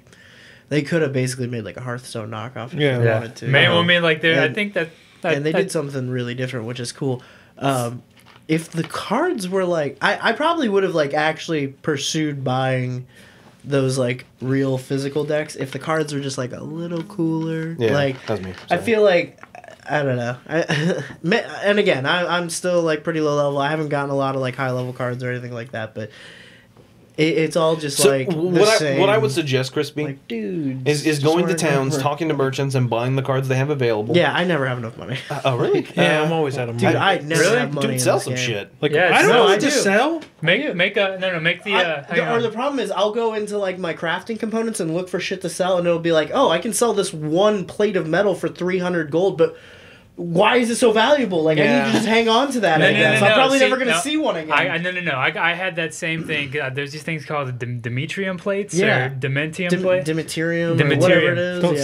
say See, I had that same like, oh, I shouldn't sell this shit because I Why won't is it come so across. expensive? Like, But I continually come across materials to make it, and so I'll sell like 4 or 5 of them. and That the best way to make money is either by crafting stuff like, to make it better and then selling that, or by dismantling things. Like certain items will be worth like nothing, but if you dismantle it, gold rings, you can dismantle them into like a gold nugget and a ruby. Like a gold ring will sell for like 40 gold, but then the ruby will sell for like 300. Yeah. So I mean, dismantling things a lot. There's ways Well, to don't make you need cash. the rubies for something Well, potentially? so maybe. that's the thing. Is like I've kept like a couple of each. Yeah. Because I know like you I'll know, keep 2 like, or 3, but if I get any more than 2 because or 3, I've looked at it and they're only used for crafting, not alchemy, which means I'll use them to craft either a sword or some kind of outfit. I probably won't need many, so I keep a few and sell the rest.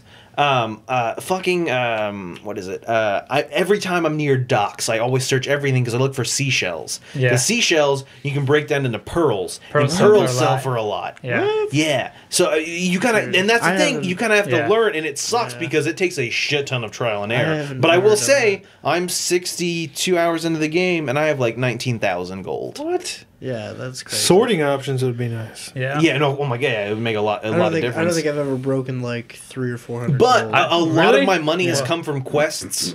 I've done a lot more quests. I also always haggle and Do you- try and get a little more gold out of Yeah. it. Are later areas like I do think they the use haggles is different awesome, currency? 'Cause I feel like no. I'm carrying a bunch Oh, of no, you can transfer that's currency, Why. yeah. Once you get Yeah. to Novigrad, there's a bank and you can transfer all. So you're all just those. selling that gold for different gold. Yeah, all the florins you can have them transferred into crowns. At there's that no- bank, you should be able to fucking deposit your items. Yeah, that'd be and nice. Yeah, they do have a bank in the game, but there's still no like. Yeah. There's no storage. You can but- also take a loan out at the Yeah, bank. you can. For 100 crowns, and then immediately, if you talk back to him again, you owe him 140. Oh. And the 130, interest but it'll immediately give you goes 12 up. or Oh. 13 experience for. Yeah. But what happens if you don't pay them back in time? I don't know. I'm They not- cut after you? I just did. Take out a bunch of loans and wait for him You to go to sell. debtor's only take out prison, one loan, and that's though. one of the, Just that's wait one of for the him to endings send, of The like, a Witcher 3. Is just sellsword go to after debtor's you. prison and never get out or solve the story. But like every time I go to a new area, I just look for Gwent. I'm like, where's the Gwent? Show me the fucking Gwent. Dude, I can't.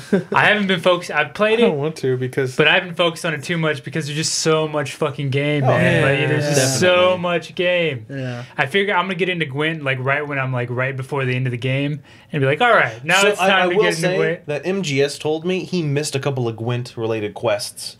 They got locked out.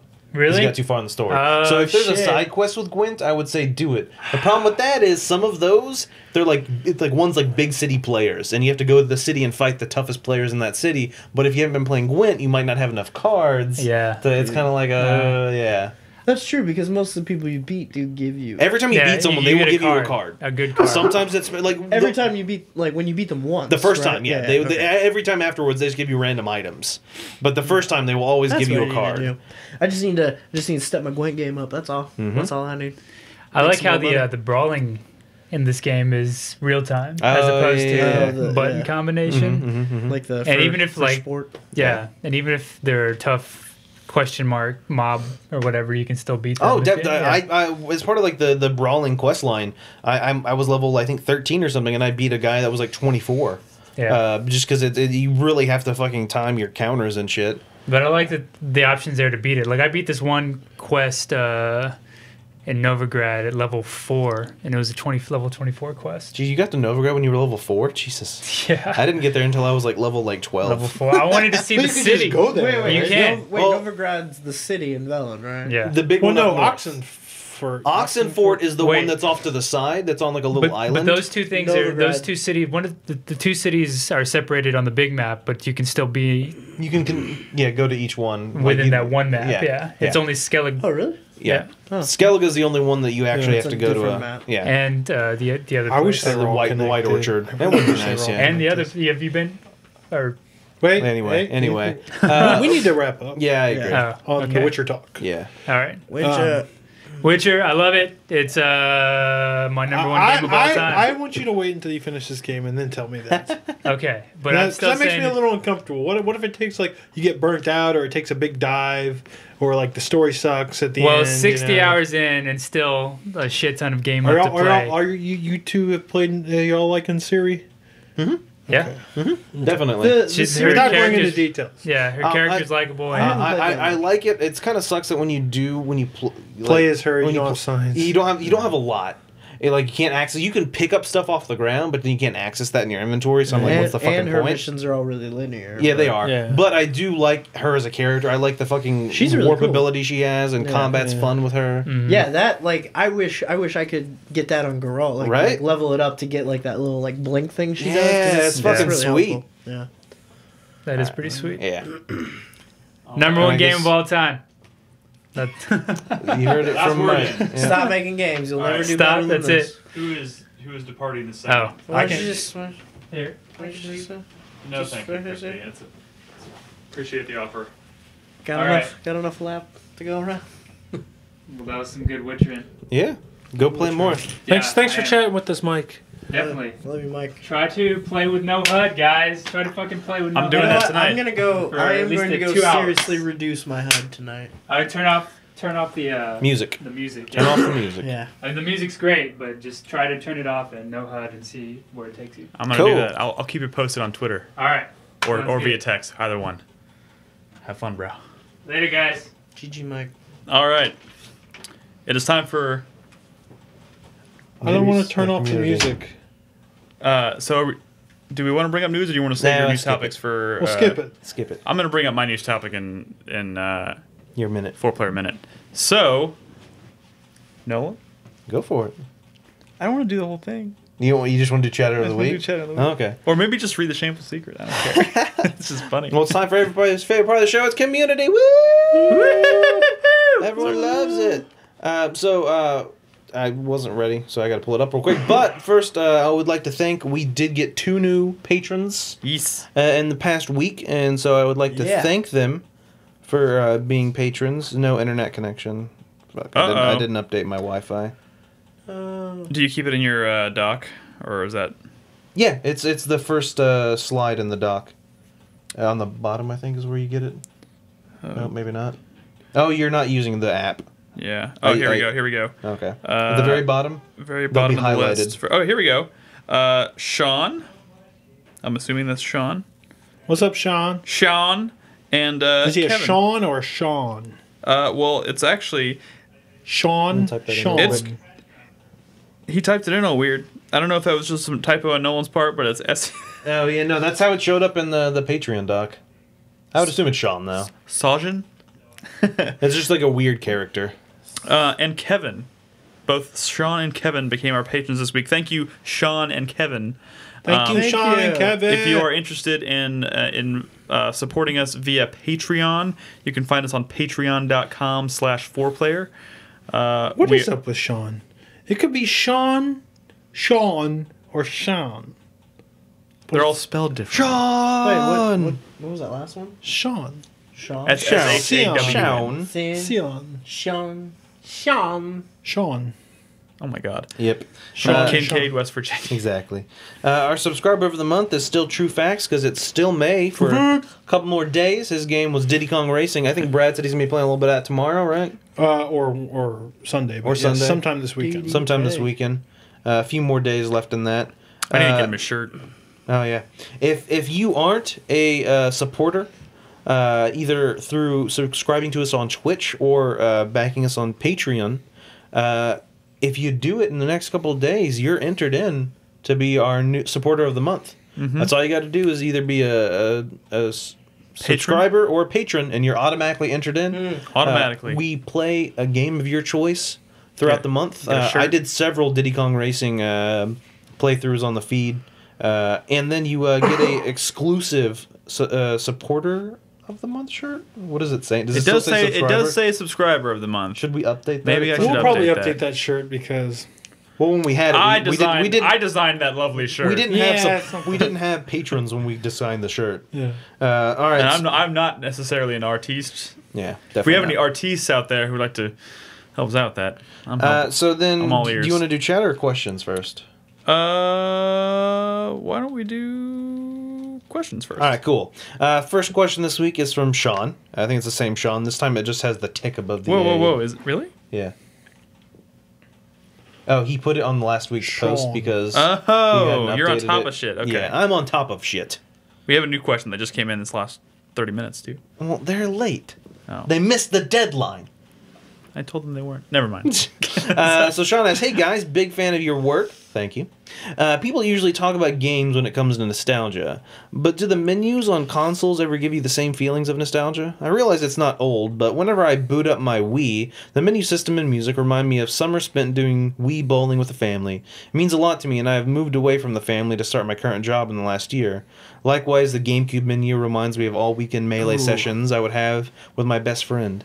And I definitely, there's plenty of nostalgia there, especially when PlayStation came out with their 20th anniversary. I was going to say that. They gave the theme on the PS4. That was good. the fucking boot up noise is fucking nostalgic. That's still my theme on my PS4 right now. I turned it off just because it's so fucking white. It's like bright. What's wrong with that? I'm just kidding. Sorry. I play in a very dark room, so it's like blinding. Gotcha. If it was gray, that'd be nice. It should be gray. Yeah, right? Wait, what did you just say? I said Nick's just proud. GameCube, the GameCube boot up, the like that shit. And you can hold down like, the Z button and it makes monkey sounds. Yeah. Sometimes it's so subliminal too, where like, where was Might need to bring the I think I was like riding around. I was like riding around with my girlfriend at the time, and she had like this CD of like her music, and one of them was like this soft jazz track. And it's just this really like, just like soft jazz, boo-doo. And I'm listening to it, and I'm like, what is this? I've heard this. And like a whole day goes by, and I'm just like, what the fuck is that song? What is that? And I finally just ask her, and she's like, oh yeah, it's the Wii Shop Channel music. Dude, that's some good fucking music right there. Yeah. And I'm like sitting there like humming it in my head all day, like, what are you? Like, She's got that on repeat. I love all the startups, man. Yeah. Even like the Dreamcast has a really cool one. Yeah. Yeah. They all have cool. Do you remember fucking cool GameCube? Yeah, so that was forming the cube itself. Yeah. Definitely plenty of nostalgia. I miss good startups. Yeah, the PS4 and they're kind of like meh. It's like whatever. It's all like fucking like modern like Because like, the first thing you see is like select your user. Yeah. So next question is from Sunny H. On a scale between 1 and 10, how much of the 4-player network is business and how much of it is you guys just enjoying video games? Also, if there's a lot of business going on behind the scenes, would you be able to list a few tasks off the bat just to get an inside peek of what it's like to run a network? I think this is okay. Too much business. Well, so I will say, for some of us, there's a reason why I've only played 10 hours of The Witcher. 4 years ago, it was like 99% games. Yeah. Like for the longest time, like it was just like, hey, we got to meet up and do the podcast at some point, guys. Yeah. And that was it. We would meet up for the podcast, do the podcast, and go our ways and go just play back games. to playing games. Yeah. And for a lot of us, I think it is still largely, it's leaning more towards playing games, and that's but the thing is we do a lot. We kind of do everything in house, like everything that we do. Yeah. Like I haven't played much in the way it took me a long time to get through Bloodborne because I was splitting my time between designing and building the new website with Ed and trying to play games and going to work and keeping up with my relationship and like all that kind of stuff. I think it's one of those situations where since this isn't our full-time job, it would be it would be nice. It's got to get done for one thing. Yeah. There's certain things that just have to get done. Especially, we feel an obligation to do things for y'all, because it's not that we don't want to. We definitely want to, but it's just like sometimes it's like, do I want to play this game or do I want to do this? And it's like, I really need to do this. It wants us to list off like we have meetings every other week and we talk about things that we're doing and upcoming events and planning out, trying to plan stuff. Cool events, trying to plan videos. Like we have several events coming up in the next few weeks. Yeah, we have something we're going to announce here pretty soon. Yep, we plan those in advance. Going to cons, yeah. PAX is always, requires a lot of planning. It depends on what you call business, because I technically consider anything I do for the site business. Yeah. I mean, like sometimes, I play, I broadcast a game, but I don't always broadcast a game I want to play. Yeah. Because sometimes it's like, I actually kind of have to do this for the site. And, I recently started, if y'all watch our YouTube, which I hope you do, I recently started creating those outros for the YouTube videos. That has to get done. Yeah, and so I do those. Try and do them twice a week. It doesn't always happen. But like it's always something. I would honestly say, depending on the person, I think it ranges somewhere between like 50 to 60% games. I guess maybe a little less for some people. There's definitely a lot going on behind the scenes. Yeah, and for how little y'all see, a lot of planning, there's a lot going planning on. Purchases and trying to figure out what we should buy, what we shouldn't buy, and how it benefits us. Like this purchasing this green screen and just figuring out how we're going to do this whole setup. Once we started Patreon was, a meeting in and of itself. Hell, getting ready to launch the Patreon campaign was. Oh yeah. We had like a 4-hour meeting where we just tried to come up with milestones and tiers and things like that, and so many ideas didn't quite make it, and things like that. It's always, and it never ends. There's always stuff to be done. There's always games to be played though too. Mm-hmm. So. Yeah, but sometimes we don't always play the games we really want to be playing deep down, just because we know you guys would hate that. Like, what I want to play right now? Y'all know what I want to play? Diablo 3. I got Ring of Red looking really nice and PCSX 2. But I'm not going to play that. There's a lot of times I want to go back and play a game. Or there's certain games that I just don't broadcast very often because it's a game I love. Like, honestly, Factions is a game I fucking love. But that's not that exciting to broadcast because it's just a lot of me staring at the screen. Yeah. And then yelling at fucking Cheyenne Yeager. There's a bunch of games that like I've just don't even touch just because I don't want them to like become a thing. Yeah. Like my roommate Campbell is really big into all those like fucking competitive games that you would see all over Twitch. So he plays a lot of like Heroes of the Storm. He got really into like Hearthstone and shit like that. And like I don't play with him a lot, or like he'll come to me with a new game like, oh hey, we should both play this, and I'm like, no, because then I'm going to play that a lot, and I'm not gonna have time to play you gotta be new careful. Stuff coming out. Like, Gotta be I don't careful. play a lot All of right. multiplayer games. Next question. That was a scale of 1 to 10. 12. All right. After this is from Gonzo Lude. I like how we put lewd in it. Yep. After hearing Nolan's story about farting in a movie theater with Nick, I was wondering if any of you guys had a funny story involving farts. Oh god. So I was at work today. And another Nolan farting story. I had just finished lunch and I went to the break room and I was cleaning my Tupperware. And I let out a big fart because I was the only one in the break room. But as soon as I did, someone else walked in. And Of course, always. I'm like, do I say anything? I'm like, there's some food sitting on the counter. Should I be like, oh, you smell that food? Like, I didn't know, and so I just ran. Yeah, I just left. I didn't like run. Like I would just run. And then run off. I always have the fear that when I'm sitting at my desk, as soon as I fart, someone's gonna walk up. I guess. Yeah. Guys, there's a solution to this. You just don't fart. Oh fuck that! I'm not holding Bad it for in. you. my boss at work has like a really really low like threshold for smells. So like sometimes I'll fart at work. Like it'll be like a really silent but like really smelly one.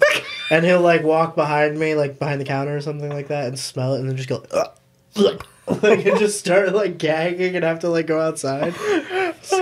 I'm actually so like Malia. She can't ever smell shit because she's got like crazy allergies. She's always like stopped up. I mean, she's allergic to dogs, and there's dog hair everywhere in this house. So I'm usually like pretty good, but sometimes I'll like burp right in her face, and she'll be like, "What the fuck?" But yeah, otherwise gross. Otherwise, I can get away with it. But, Oh my god, y'all are gross. I don't have a farting story. I don't fart. I'm just kidding. I do. I just don't have any stories. Never want to. The best story I had about farting was the story of no one in the movie theater. Just because it was perfect. Green Zone. The green zone. Wait, that was the movie. When you you guys think were about watching? it, that's even the fact that was the green zone makes it even better. Green Zone? I never thought about that. Yep. All right. Next question. Final question for tonight from Sunny H. There are some indie or small budget games that are sneaking their way online through Steam and other online digital distributors recently. For me, a few Steam releases like Oculus Strip, Bladestorm, Arc SE. I don't know what that. Whatever that new game is with the dinosaurs. Silvio. I'll just leave that since I could go on forever. But yeah, it really feels like there are a lot of interesting games just sneaking their way into summer. Has anything caught your guys' eyes?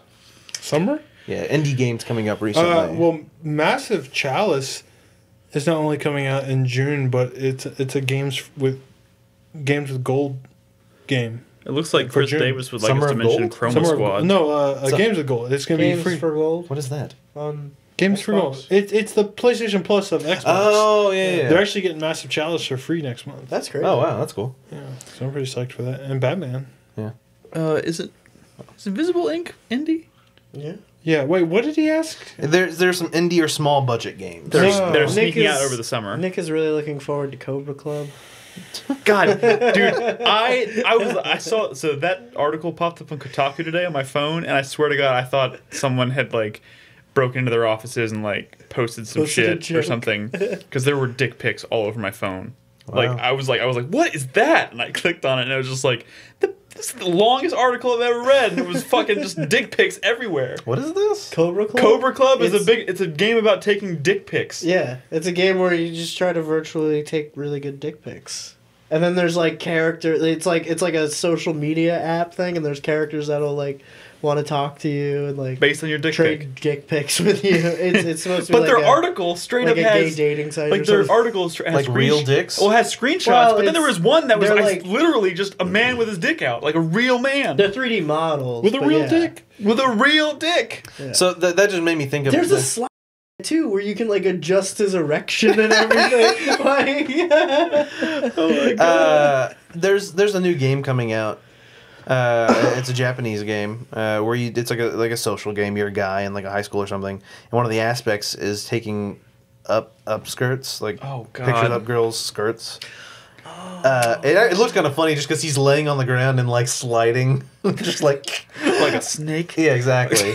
And Why do they make all these games? I don't know, but Speaking of which, Twitch banned AO games. yeah, they did. Oh yeah, that But happened. that's not AO. So. what prompted that all of a sudden? Like, Hatred. was that hatred that? Hatred comes out today. And that was hatred got But it, I don't think yeah. Hatred got a rating, right? It's AO, yeah. Oh, They got an AO rating. And that's the reason they did that is because they didn't want that game being played. No, they're owned by Amazon now. So. Yeah, that's why. No, it's a dating sim, says Toast. An Except you're open not gonna world be able to dating play sim. No where you- Manhunt 2. should I play that? Did Manhunt 2 have an AO rating? I thought that. Well, not in the States. It got an M rating. Oh, the PC version, I guess. Yeah. Yeah, because they censored it for the consoles. Yeah. San Andreas. Well, it depends on what version you have, though. So you could make the argument, but I mean, I think in that situation, as long as you don't do the hot coffee thing, you're fine. Yeah. That's the reason it was AO. Yeah. But all right, those were the questions. If you would like to ask us a question, all you have to do is go over to our Patreon page. Every week we post a little thread That's post. patreon.com/4Player, by the way. And pop a question in there. And it looks like there's a couple more this week. We'll get to them next week. Yeah, if you posted a question and we don't get to it, if you could just repost it on next week's, that would make things easier as well. Cool. So it is time for Chatter of the Week, and I just wanted to read. So there was a period of time where we weren't sure if Nolan was going to be in here this week for a community segment. So I was reading Chatter of the Week. Thought these were pretty good. And I don't get to do this very often, so I figured I just go for it. Go for it. Chatter of the Week, guys, where we pit two chatters against each other. And all that brawl of whatever the fuck. Chatterosity. And our first chatter this week is Homer. His chat or site name is Homer. Homer. And he is from the USA. Like the poet? Yes. Exactly. The Odyssey. And wasn't that Homer? The Odyssey? Yeah. I just watched your brother Earth, though. That's a good movie. Me too. Homer's shameful secret this week. He says, I was doing some quote-unquote research on a pornographic website, and I ran across a Bioshock Infinite video involving Booker and Elizabeth. Nice. I then watched that video. Nice. That was... That's it. That's not much of a shame. Really? Have you ever seen those parodies? Parody porn's hilarious. I know, right? They did one Kinda for gross Guardians of sometimes, the though. Galaxy. Oh my god, sometimes they're so fucking bad, but I just watch them to laugh. Because it seems like sometimes they put so much effort into it. You know, you're the one that fucking with all that. Hey, but I'm not watching it just to laugh. That's the difference. Because sometimes it seems like they try so hard. It's like they're trying to be an actor. And Yeah, they really shouldn't try. it makes it so much worse. It does. It really does. His greatest gaming achievement is, in college, my friends and I would gamble on everything, including video games. I once took my friend for $900 in a night playing Madden on the PS2. It was his book money. I knew he couldn't afford to lose it. Did I still take it? Hell yes. That's fucked up. Nice. Why is he paying $900 for books? Half.com, bruh. I don't... Did have... Well, maybe that was before... Maybe that was after his college days. You never know. Maybe. Top 5 games of all time. Uncharted Waters, New Horizons. It's a great pirate game, he says. I've never heard of it. Isn't that like a cartoon? I have no idea. I'm not familiar with that game either. I'm thinking of something else. Number 4 is Elder Scrolls. This is the part we all try and get. I know it's not coming out of Nolan's But you mouth don't this week. present it like Nolan does. Elder Scrolls. Morrowind, of course. Come on. Nolan. Nolan, you get to play this week. Oh, you fucking cheating asshole. He's got it up on his You tablet. son of a bitch. I'll close it. I'm gonna go with Skyrim. I'm going to go with Skyrim, too. I'm going to go with Skyrim. Is it What do you Skyrim? know? Skyrim. Number 3, Toe Jam and Earl. 2. I'd go with Only the the first, first one. No one likes any of the other ones. Yeah, the first one. Toe Jam and Earl. Yeah. The original roguelike. Me and my bro got funky on this game. I don't know if that means. That is not the original roguelike, dude. Rogue is the original roguelike. It's his original roguelike. Okay. Number 2 is Final Fantasy. Spirits Within. 7. Am I doing this right now? Am I Yeah, putting no, the proper yeah. reflection Spirits on it? Within. I know this is a Fantasy. cheat, but I really like I'm the gonna go movie. with 8. It is in fact 3 Oh wow. 3. or 3. 6. Well, yeah, Question let's say I'm okay. about to say. Yeah. And his number 1 game of all time is Mass Effect. It's 2. probably 2. 2. Just because I have a It's bad actually feeling. 1. Oh, Played it right when it came out, blew me away. It was like a fucking movie. Man. I remember when it first came out. I played it too. He also says, love the show, guys. Congratulations on the new site design and the Patreon campaign. Thank you, Yeah. Homer. That was Homer. He's up against Justin this week. His chat name is Metropolis2112, and he is from Houston, Texas. Oh, I hope he's He still is alive. hopefully not underwater. Yeah. I thought I been saw him in pretty bad chat a in while Houston. ago. Fuck Houston. Right? I have to go there tomorrow. Yeah, I have to go there on Monday. Shameful secret. Oh God, I'm sorry. Me and my sister loved playing Resident Evil together. One day, my sister came over to play Resident Evil with me and grabbed my blanket because she was cold. Unfortunately, I had just jerked off into that blanket not 10 minutes before she got there. First of all, who does that? Right? Second of all, she felt a wet spot and smelled it and asked me what it was. I said I had spilled water on it, but she knew. Well, if it has any sort of smell, why would you go with the water? Why would you say water? Like I spilled some old milk, maybe? Oh, Like, it's WD-40. I don't know. First of all, why would you do it into a blanket? Second of all, why would you then leave that blanket on the floor, especially when you know family is coming over? Oh my goodness. There are other You're things. supposed to nut into a box. And then you keep that box. A big cardboard box. Oh my god! One with the flap. The first time I saw that, wasn't that when we were with my friends from UT, and we were sitting on the couch, and Philip, I think it was Philip, and he was like, "Look at this!" Fucking Oh my god! Do y'all know what a cum box is? Did Philip showed you a cum box? Have you never heard this? No, a picture of Somebody not online, a real one. This was on Reddit. Somebody posted a picture of their cum box, and they said they're actually emotionally attached to it, and it was They had been using it to years. Jerk off into since they were like 12, Yep. and he was like 20 at the time. Nope. No, Same box just kept going in it. and someone in that's chat, probably made up. it had like 20,000 comments, and like people were like, "I'm sorry, this is disgusting, but I demand a photo. Like this couldn't possibly he be didn't real." post a photo. No, he and did. then he didn't post photo At first, and then when they requested it, he posted a photo. Was there like a picture at the bottom or something? Huh? What? I mean, like No, sorry. he was emotionally attached to. He had like associated, like he started so early in his life that he associated he had to do it in that box. Like that was his. Okay, but was the box like facilitating the excitement? No, it was I don't just know. that was what he. Or that was just the receptacle. That's how he and then learned to became do a it, I cum? guess. Yeah. They're stuck. Yeah. Why are we talking that about was this? his process. Yep. That's what a cum box is, ladies and gentlemen. His process. Greatest gaming achievement: beating Demon Souls and Dark Souls without playing online. I don't know yet how hard that is because I haven't I done was that just yet. saying he did it solo without help, kind of thing. Yeah, which I can. There's some tough bosses for sure. I had to use a little bit of help in Bloodborne, so I guess I can kind of see where it's coming Oh, from. come on, you didn't say that one. What? Shut your mouth. He didn't say that one. His top 5 games of all time: Devil May Cry 3. 3. Yeah, 3. 1. Okay. That first one had a distinctly different feel to it, and I thought it was pretty cool. Yeah. Number 4 is God one's of my War. favorite. God of War. God of War 2. Yeah, 2. It's always 2. It's always 2. It is 2. His number 3 is Super Mario Galaxy. I feel like it's weird I have to put an 2. inflection on that. It is 2. I've actually never played that game, even though I own it. I finished the first one, never finished the second one. Number 2 game of all time is The Legend of Zelda.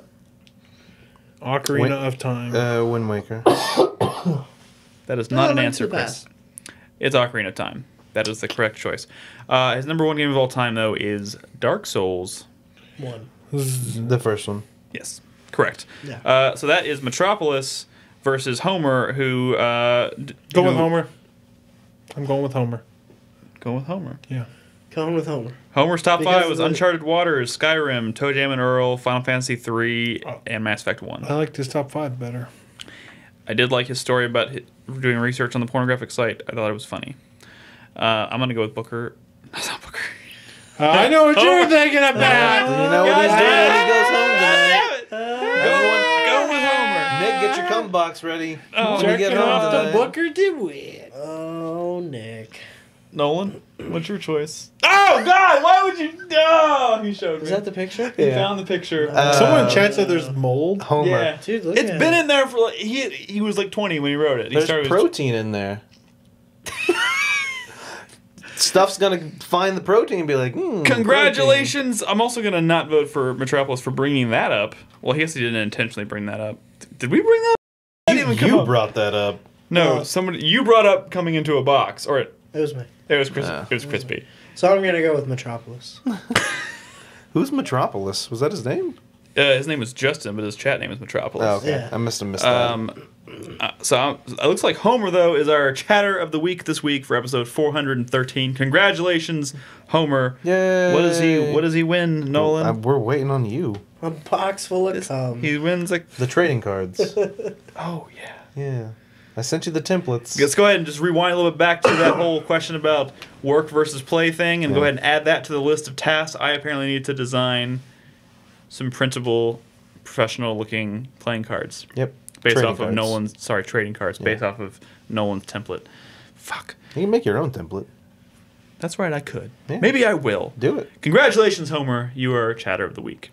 And now it is time to If conclude you would our like to be podcast. Chatter of the Oh, Week, yes. all you have to do is go to 4playernetwork.com, click on the big box that says Chatter of the Week, enter in your box digits, and you too could be Chatter of the Week. Yes, it's that simple. And of course, if you're interested in supporting us on Patreon, patreon.com/4player. That was the last time I'm doing this. Nolan's clearly better at it. It is time to wrap up the show with the 4-player minute. We're going to say our hype, our sweat, our thank you, and our fuck you of the week. I will start. Brad will start. My hype is for Massive Chalice. I didn't know that it comes out next week. Yeah. That is one. I thought the game came out like a year ago. Well, it did in early access. Early Hey, access, welcome yeah. to video games. Yeah. But yeah, I'm super excited because that game is cool. It looks cool, and I'm excited to play the final release. Holy Bless shit. you. All right, my sweat is for Mad Max. I know why you're going to sweat it too, I think. I have a feeling. Do you? The reception coming out of Judges Week, it was not embargoed, is largely negative. Oh. Yes. A did lot not of see people that. were really kind of bummed A about lot of people bummed about it. They went in depth on a couple of podcasts I listened to, including Gersman, who was just kind of like. So I'm worried. Oh, wow. I am very worried now. it. Yeah. That sucks because I was really looking forward to that. Still am, but you know we're gonna play it in a couple weeks. I think someone farted. I'm just gonna say it. It wasn't me. It wasn't me. I got mine out at work today. Your one fart for the day? Oh, no. I farted several times at work today. He's got one sustained, 4-minute fart. My fuck you goes to the world. Just because, so this is also a little bit of news, this is my news topic, but it's coming to my fuck you. Fuck you that we live in a world where Armature Studios is doing Wii U ports. Oh. But it was announced that the $3 million goal for Bloodstained is a Wii U port that it will be done by Armature Studios. Really? Which are the people that made Metroid Prime, pretty much. But that's it, both exciting and kind of a bummer. Fuck you to the world. And my thank you goes to all the supportive fans out there who will actively watch me play plenty of Witcher because I haven't been able to play all week. I'm excited to play some this weekend. And you're going to sit around and chat with smile and face going, I'm glad that Brad is playing lots of Witcher because that's what he really wants to play. And I'm super supportive of what Brad wants to play because he loves The Witcher. So I'm going to chat about The Witcher or something else. And I love Brad. Thank you Brad. to those viewers. I know you guys are out there. Yep. That's it. Yes. Nolan's next. My hype is for more Witcher. I'm fucking 62 hours balls deep into this game, and I'm ready to keep going. Like, I am not stopping. Ever. Just plowing ahead. Yep. Don't even need lube. Just going in. You should really use lube. This game doesn't need it. Oh. The Gwent keeps it nice and lubed. Oh god. Can I give my opinions on lube? No. Okay. Are they negative or positive? I mean, it has obvious positives, but there are some negatives that I feel like people don't really talk about. But let's move on. to using lube. Yeah. You know. Could you just give us one? Sometimes it's necessary. I'm curious. Could you just give us one negative?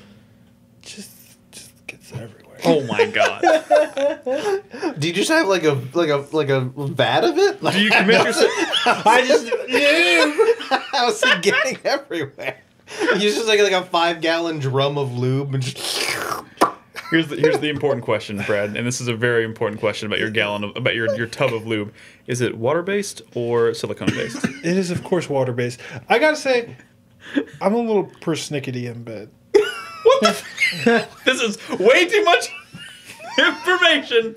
Nolan He needs at least 2.5 cups of lube. He is very persnickety. This is if he definitely- does not have 2.5 cups. Does anybody know how to spell persnickety? Because that's the name of the show. Holy shit. All right, let's move on. All right, moving on. That was my hype. That was your hype, huh? Yeah. My sweat is apparently now for Mad Max. I did not realize it was getting negative poo-poo reviews, and now I am super worried because I was very excited for that game. And I'm wondering what the negativity about it is. I'm curious as well, and I hope it's just certain people kind of nitpicking it and their own personal issues with it. I hope it doesn't turn out to be bad because I'm very excited for that game. We'll see. My fuck you this week. I don't have one. I really don't have a fuck Konami. you. If I have to do something By default. I This is the rule. If y'all don't ever have a fuck you for the week, it just defaults to Konami. Defaults to Konami? Okay. Defaults to Konami. And then my thank you this week goes to the community members who last night helped me in so many ways learning about Witcher. Because there were so many things I didn't realize. And that were like, they're like, Nolan, if you do this, this will happen. I'm like, well, fucking finally. So I appreciate everyone who helped me out last night because the game is so big that either I just missed half the fucking tutorial or it just didn't tell me, and I'm glad I know about it. Like I said, like the slowdown during combat. I didn't like when you put a rune on a weapon, that rune's gone. I know. I hate Unless that. if you dismantle the weapon, the problem is it will destroy the weapon. You can get the runes back. Oh, I thought it destroyed the rune. No. So if you can, here you have the option to take the rune out of the weapon. That destroys the rune. That destroys the rune, or you can dismantle the weapon. If you're done with that weapon, whatever, you just get the parts. Yeah. So that can't. I wish I would have fucking known that earlier. I wish I would have known that too. And there are a few runes that are glitched that will say add 0 attack power, but they actually do have elements. You have to Google what it is, but there are certain runes that do have elements. But yeah, so thanks for all the chatters who helped me out with that last night. Cool. Yep, that's it. Crispy? Okay, so, excuse me. Alright, my hype is, once again, for Batman Arkham Knight. They just released some new gameplay of one of the Riddler racetracks. That's going to be part of, like, the Riddler challenges in this new game, and it looks so fucking cool. I was worried when they said it was going to be, like, racing, and it is kind of a race, but it's like a puzzle that you also have to solve. It's like a puzzle race. Puzzle racing. So there's still some of that, in a car. Yeah, it's really weird, but there's still some of that like puzzle solving aspect to it, which is this cool. game is going to be pretty good, right? I hope. Think about it. Like Batman. Yes, Like, it's going to be pretty good. Rocksteady, man, they're pretty good at this. Yeah. You got to think about it, And man. We're all bummed out because of Origins. That was fucking WB Montreal, which who cares? Like they don't even talk about Origins anymore. Like I think this is going to be pretty Arkham good. Knight's going to be awesome. This is going to be the culmination of their Batman series. Like this is like their magnum opus for Batman. You know, they spent 2 games now. It's kind of nailing this exciting down. too to think about. This is the end of an era for this Batman because obviously this is Rocksteady's last Batman, so it kind of makes me wonder because they're not going to stop making Batman games. What's next for Batman games? Who knows? I mean, I'm sure WB is gonna push Batman games just like they do every other media. Oh yeah, This is ridiculous. A gallon of lube is $100. dude, lube ain't cheap. Unless you want to get Simple Green Pro Heavy Duty Cleaner. That came up on my search for lube. Oh god. Sorry, Crispy. My sweat was also for Mad Max. I was reading a lot of those early reports coming out of the press event that happened earlier this week, I think. Yeah, they're in Judges Week. Yeah, it seemed like a lot of the impression I was getting was that the world seemed too empty, like there wasn't enough to do in it. Like Maybe these are people who had just finished playing The Witcher 3. Yeah, maybe. Which, I that can don't happen. know. I don't know what really the crux of the problem with Mad Max is. I do really want to play it, but now I'm considering not buying it day one and just, doing Might a be rental safe. or something. But we'll see. Well, fuck you for the week, of course, goes to Konami, but for a specific reason. Because they did release a statement the last couple days that was like, hey, don't worry, we're still going to be focusing on all of our popular franchises. We're still focusing on PC development and console development and all that shit. They're not focusing. And basically they're all still they're saying, doing it. well, yeah, they're still going to be moving forward. I mean, with their that. message was pretty much we're focusing on mobile. Well, they had said that before, but in this statement, they were trying to make it sound like, oh yeah, we're still really heavily into all the console like PC stuff. Basically saying, don't worry, we're still gonna put out shitty, spin-offs of franchises that you adore just to get your money as quickly as possible. Yep. Which fuck those guys. Also, they use the word fucking. We know this has caused our of anxiety, but then provided no further explanation to the Kojima situation, the Silent Hill situation, and pretty much just said, we're going to continue on this path, and we appreciate your support, which was great big fuck you. It's like Konami, no one's supporting you. You realize this, right? Like, no one's supporting you. No one in this industry. Get ready for your last big paycheck with Metal Gear Solid 5. At least your last big paycheck in gaming. Oh, yeah. In core gaming.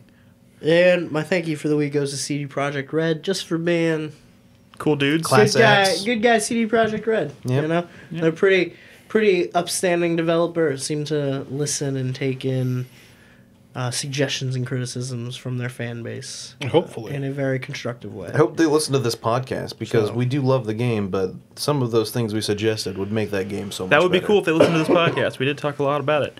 I would volunteer to help with UI design. I don't know, like, I've never done it, but I'm pretty sure I can help. Pretty sure anybody can help. Oh. All right. My hype this week is for E3. It's in just over 2 weeks, 3 weeks, 2-3 weeks. I don't remember. Getting excited. Judges Week, obviously, and I kind of usually turn off my mind when it comes to, or turn off my ears when it comes to listening to podcasts and whatnot during Judges Week, just because I want to kind of form my own opinions when I go. Obviously, my sweat is, I guess I'm going to go ahead and also give it to Mad Max because I was very excited. I was going to say, we were all very excited. I was a little nervous going into it before I even heard that, just because we saw Mad Max last week and the movie, and the movie's great. Obviously, everyone knows the movie's great, but like, part of me is just kind of like, what is a Mad Max game without Furiosa? Like, it just seems now it kind of just seems like it's missing something really important to what makes that formula. I mean, boobs. Yeah, well, you know. Charlize Theron. It's not even about who. I mean, I think the character is just great, but yeah, it could use some Charlize Theron. And my thank you for the week. You know what? Fuck my. Is it to Capcom? No. Okay. Wait, why would it be to Capcom? I thought you were going to work your news topic somehow into your. No, that's my fuck you. Oh, you're fucking. What? Capcom? My news topic of the week was going to be about this fucking stupid ass rumor consisting about Silent Hills being apparently. That's bullshit. So some source told, was it Rooster Teeth? Someone is reporting that they had an anonymous source telling them that Microsoft is serious about purchasing Silent Hills, specifically Silent Hills from Konami, for over $1 billion. I would not be surprised if Microsoft wanted to do something like that. If they wanted to, I mean, they fucking bought Minecraft, so I wouldn't be surprised. The concept of them looking into buying Silent Hills is not what's hard to believe. What's hard to, like, I read this article and I was like, that is a fucking joke. How anyone could actually report that as it even potentially true? Like, they said it was over $1 billion. They also said that the game was 80% complete and it could be out by March of 2016. No, I don't believe that. Wasn't Star Wars like $4 billion? Something like that. Yeah. Star Wars? Yeah.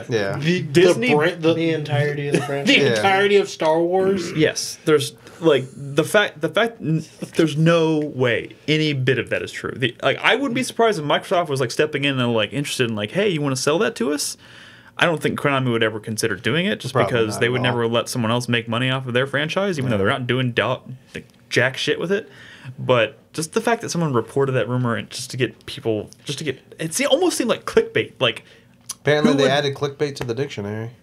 Oh my god, it was. Well, you know what? Don't forget, there's a fuck you to Capcom. I don't know if we said it last week, but Capcom came out and said that it's now gonna be a focus. That they're going to be doing like HD ports and stuff. Yeah, we talked about that a little bit last week. They announced that. They announced Resident Evil Zero. Announced Resident Evil Zero, which I'm HD. excited. I'm more excited about that. Wait, what's wrong with that?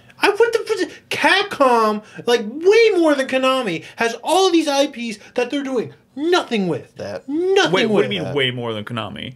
Like Capcom is filled with all these legacy, these great IP that they're doing nothing with. These great games. These great game IPs that they're doing. Sure, that is true, but I don't know if you could say more than Konami. Konami has 3 of the biggest franchises in the fucking industry in their respective genres, and literally just killed all 3 of them, shot them in the head, just dead. All right. Well, maybe I'll do my. And what else do they have? Maybe I'll do my Pro Evolution Soccer. Yeah. Well, no, I mean, Capcom's still doing stuff, but I'm saying, like, they're in a situation with like, Konami, or they're getting to that situation where they have, like, no talent left, and they're farming out all their IP to other people, and now they're not even doing that, you know? They're Such is the focusing story on of game development in the East at this point. Yep. Yeah. So yeah, It's fuck, so depressing. maybe just fuck Eastern game development at this point. I don't know. But, you know, I am kind of excited about Resident Evil 0 Remaster, but I'm actually more worried. If I'm going to say sweat, my sweat is that they're going to release this. I want them to release this as like a double. Like, I want this on a disc, and I want Resident Evil 1 remake and the Resident Evil 0 remake together on a disc. I would give you all.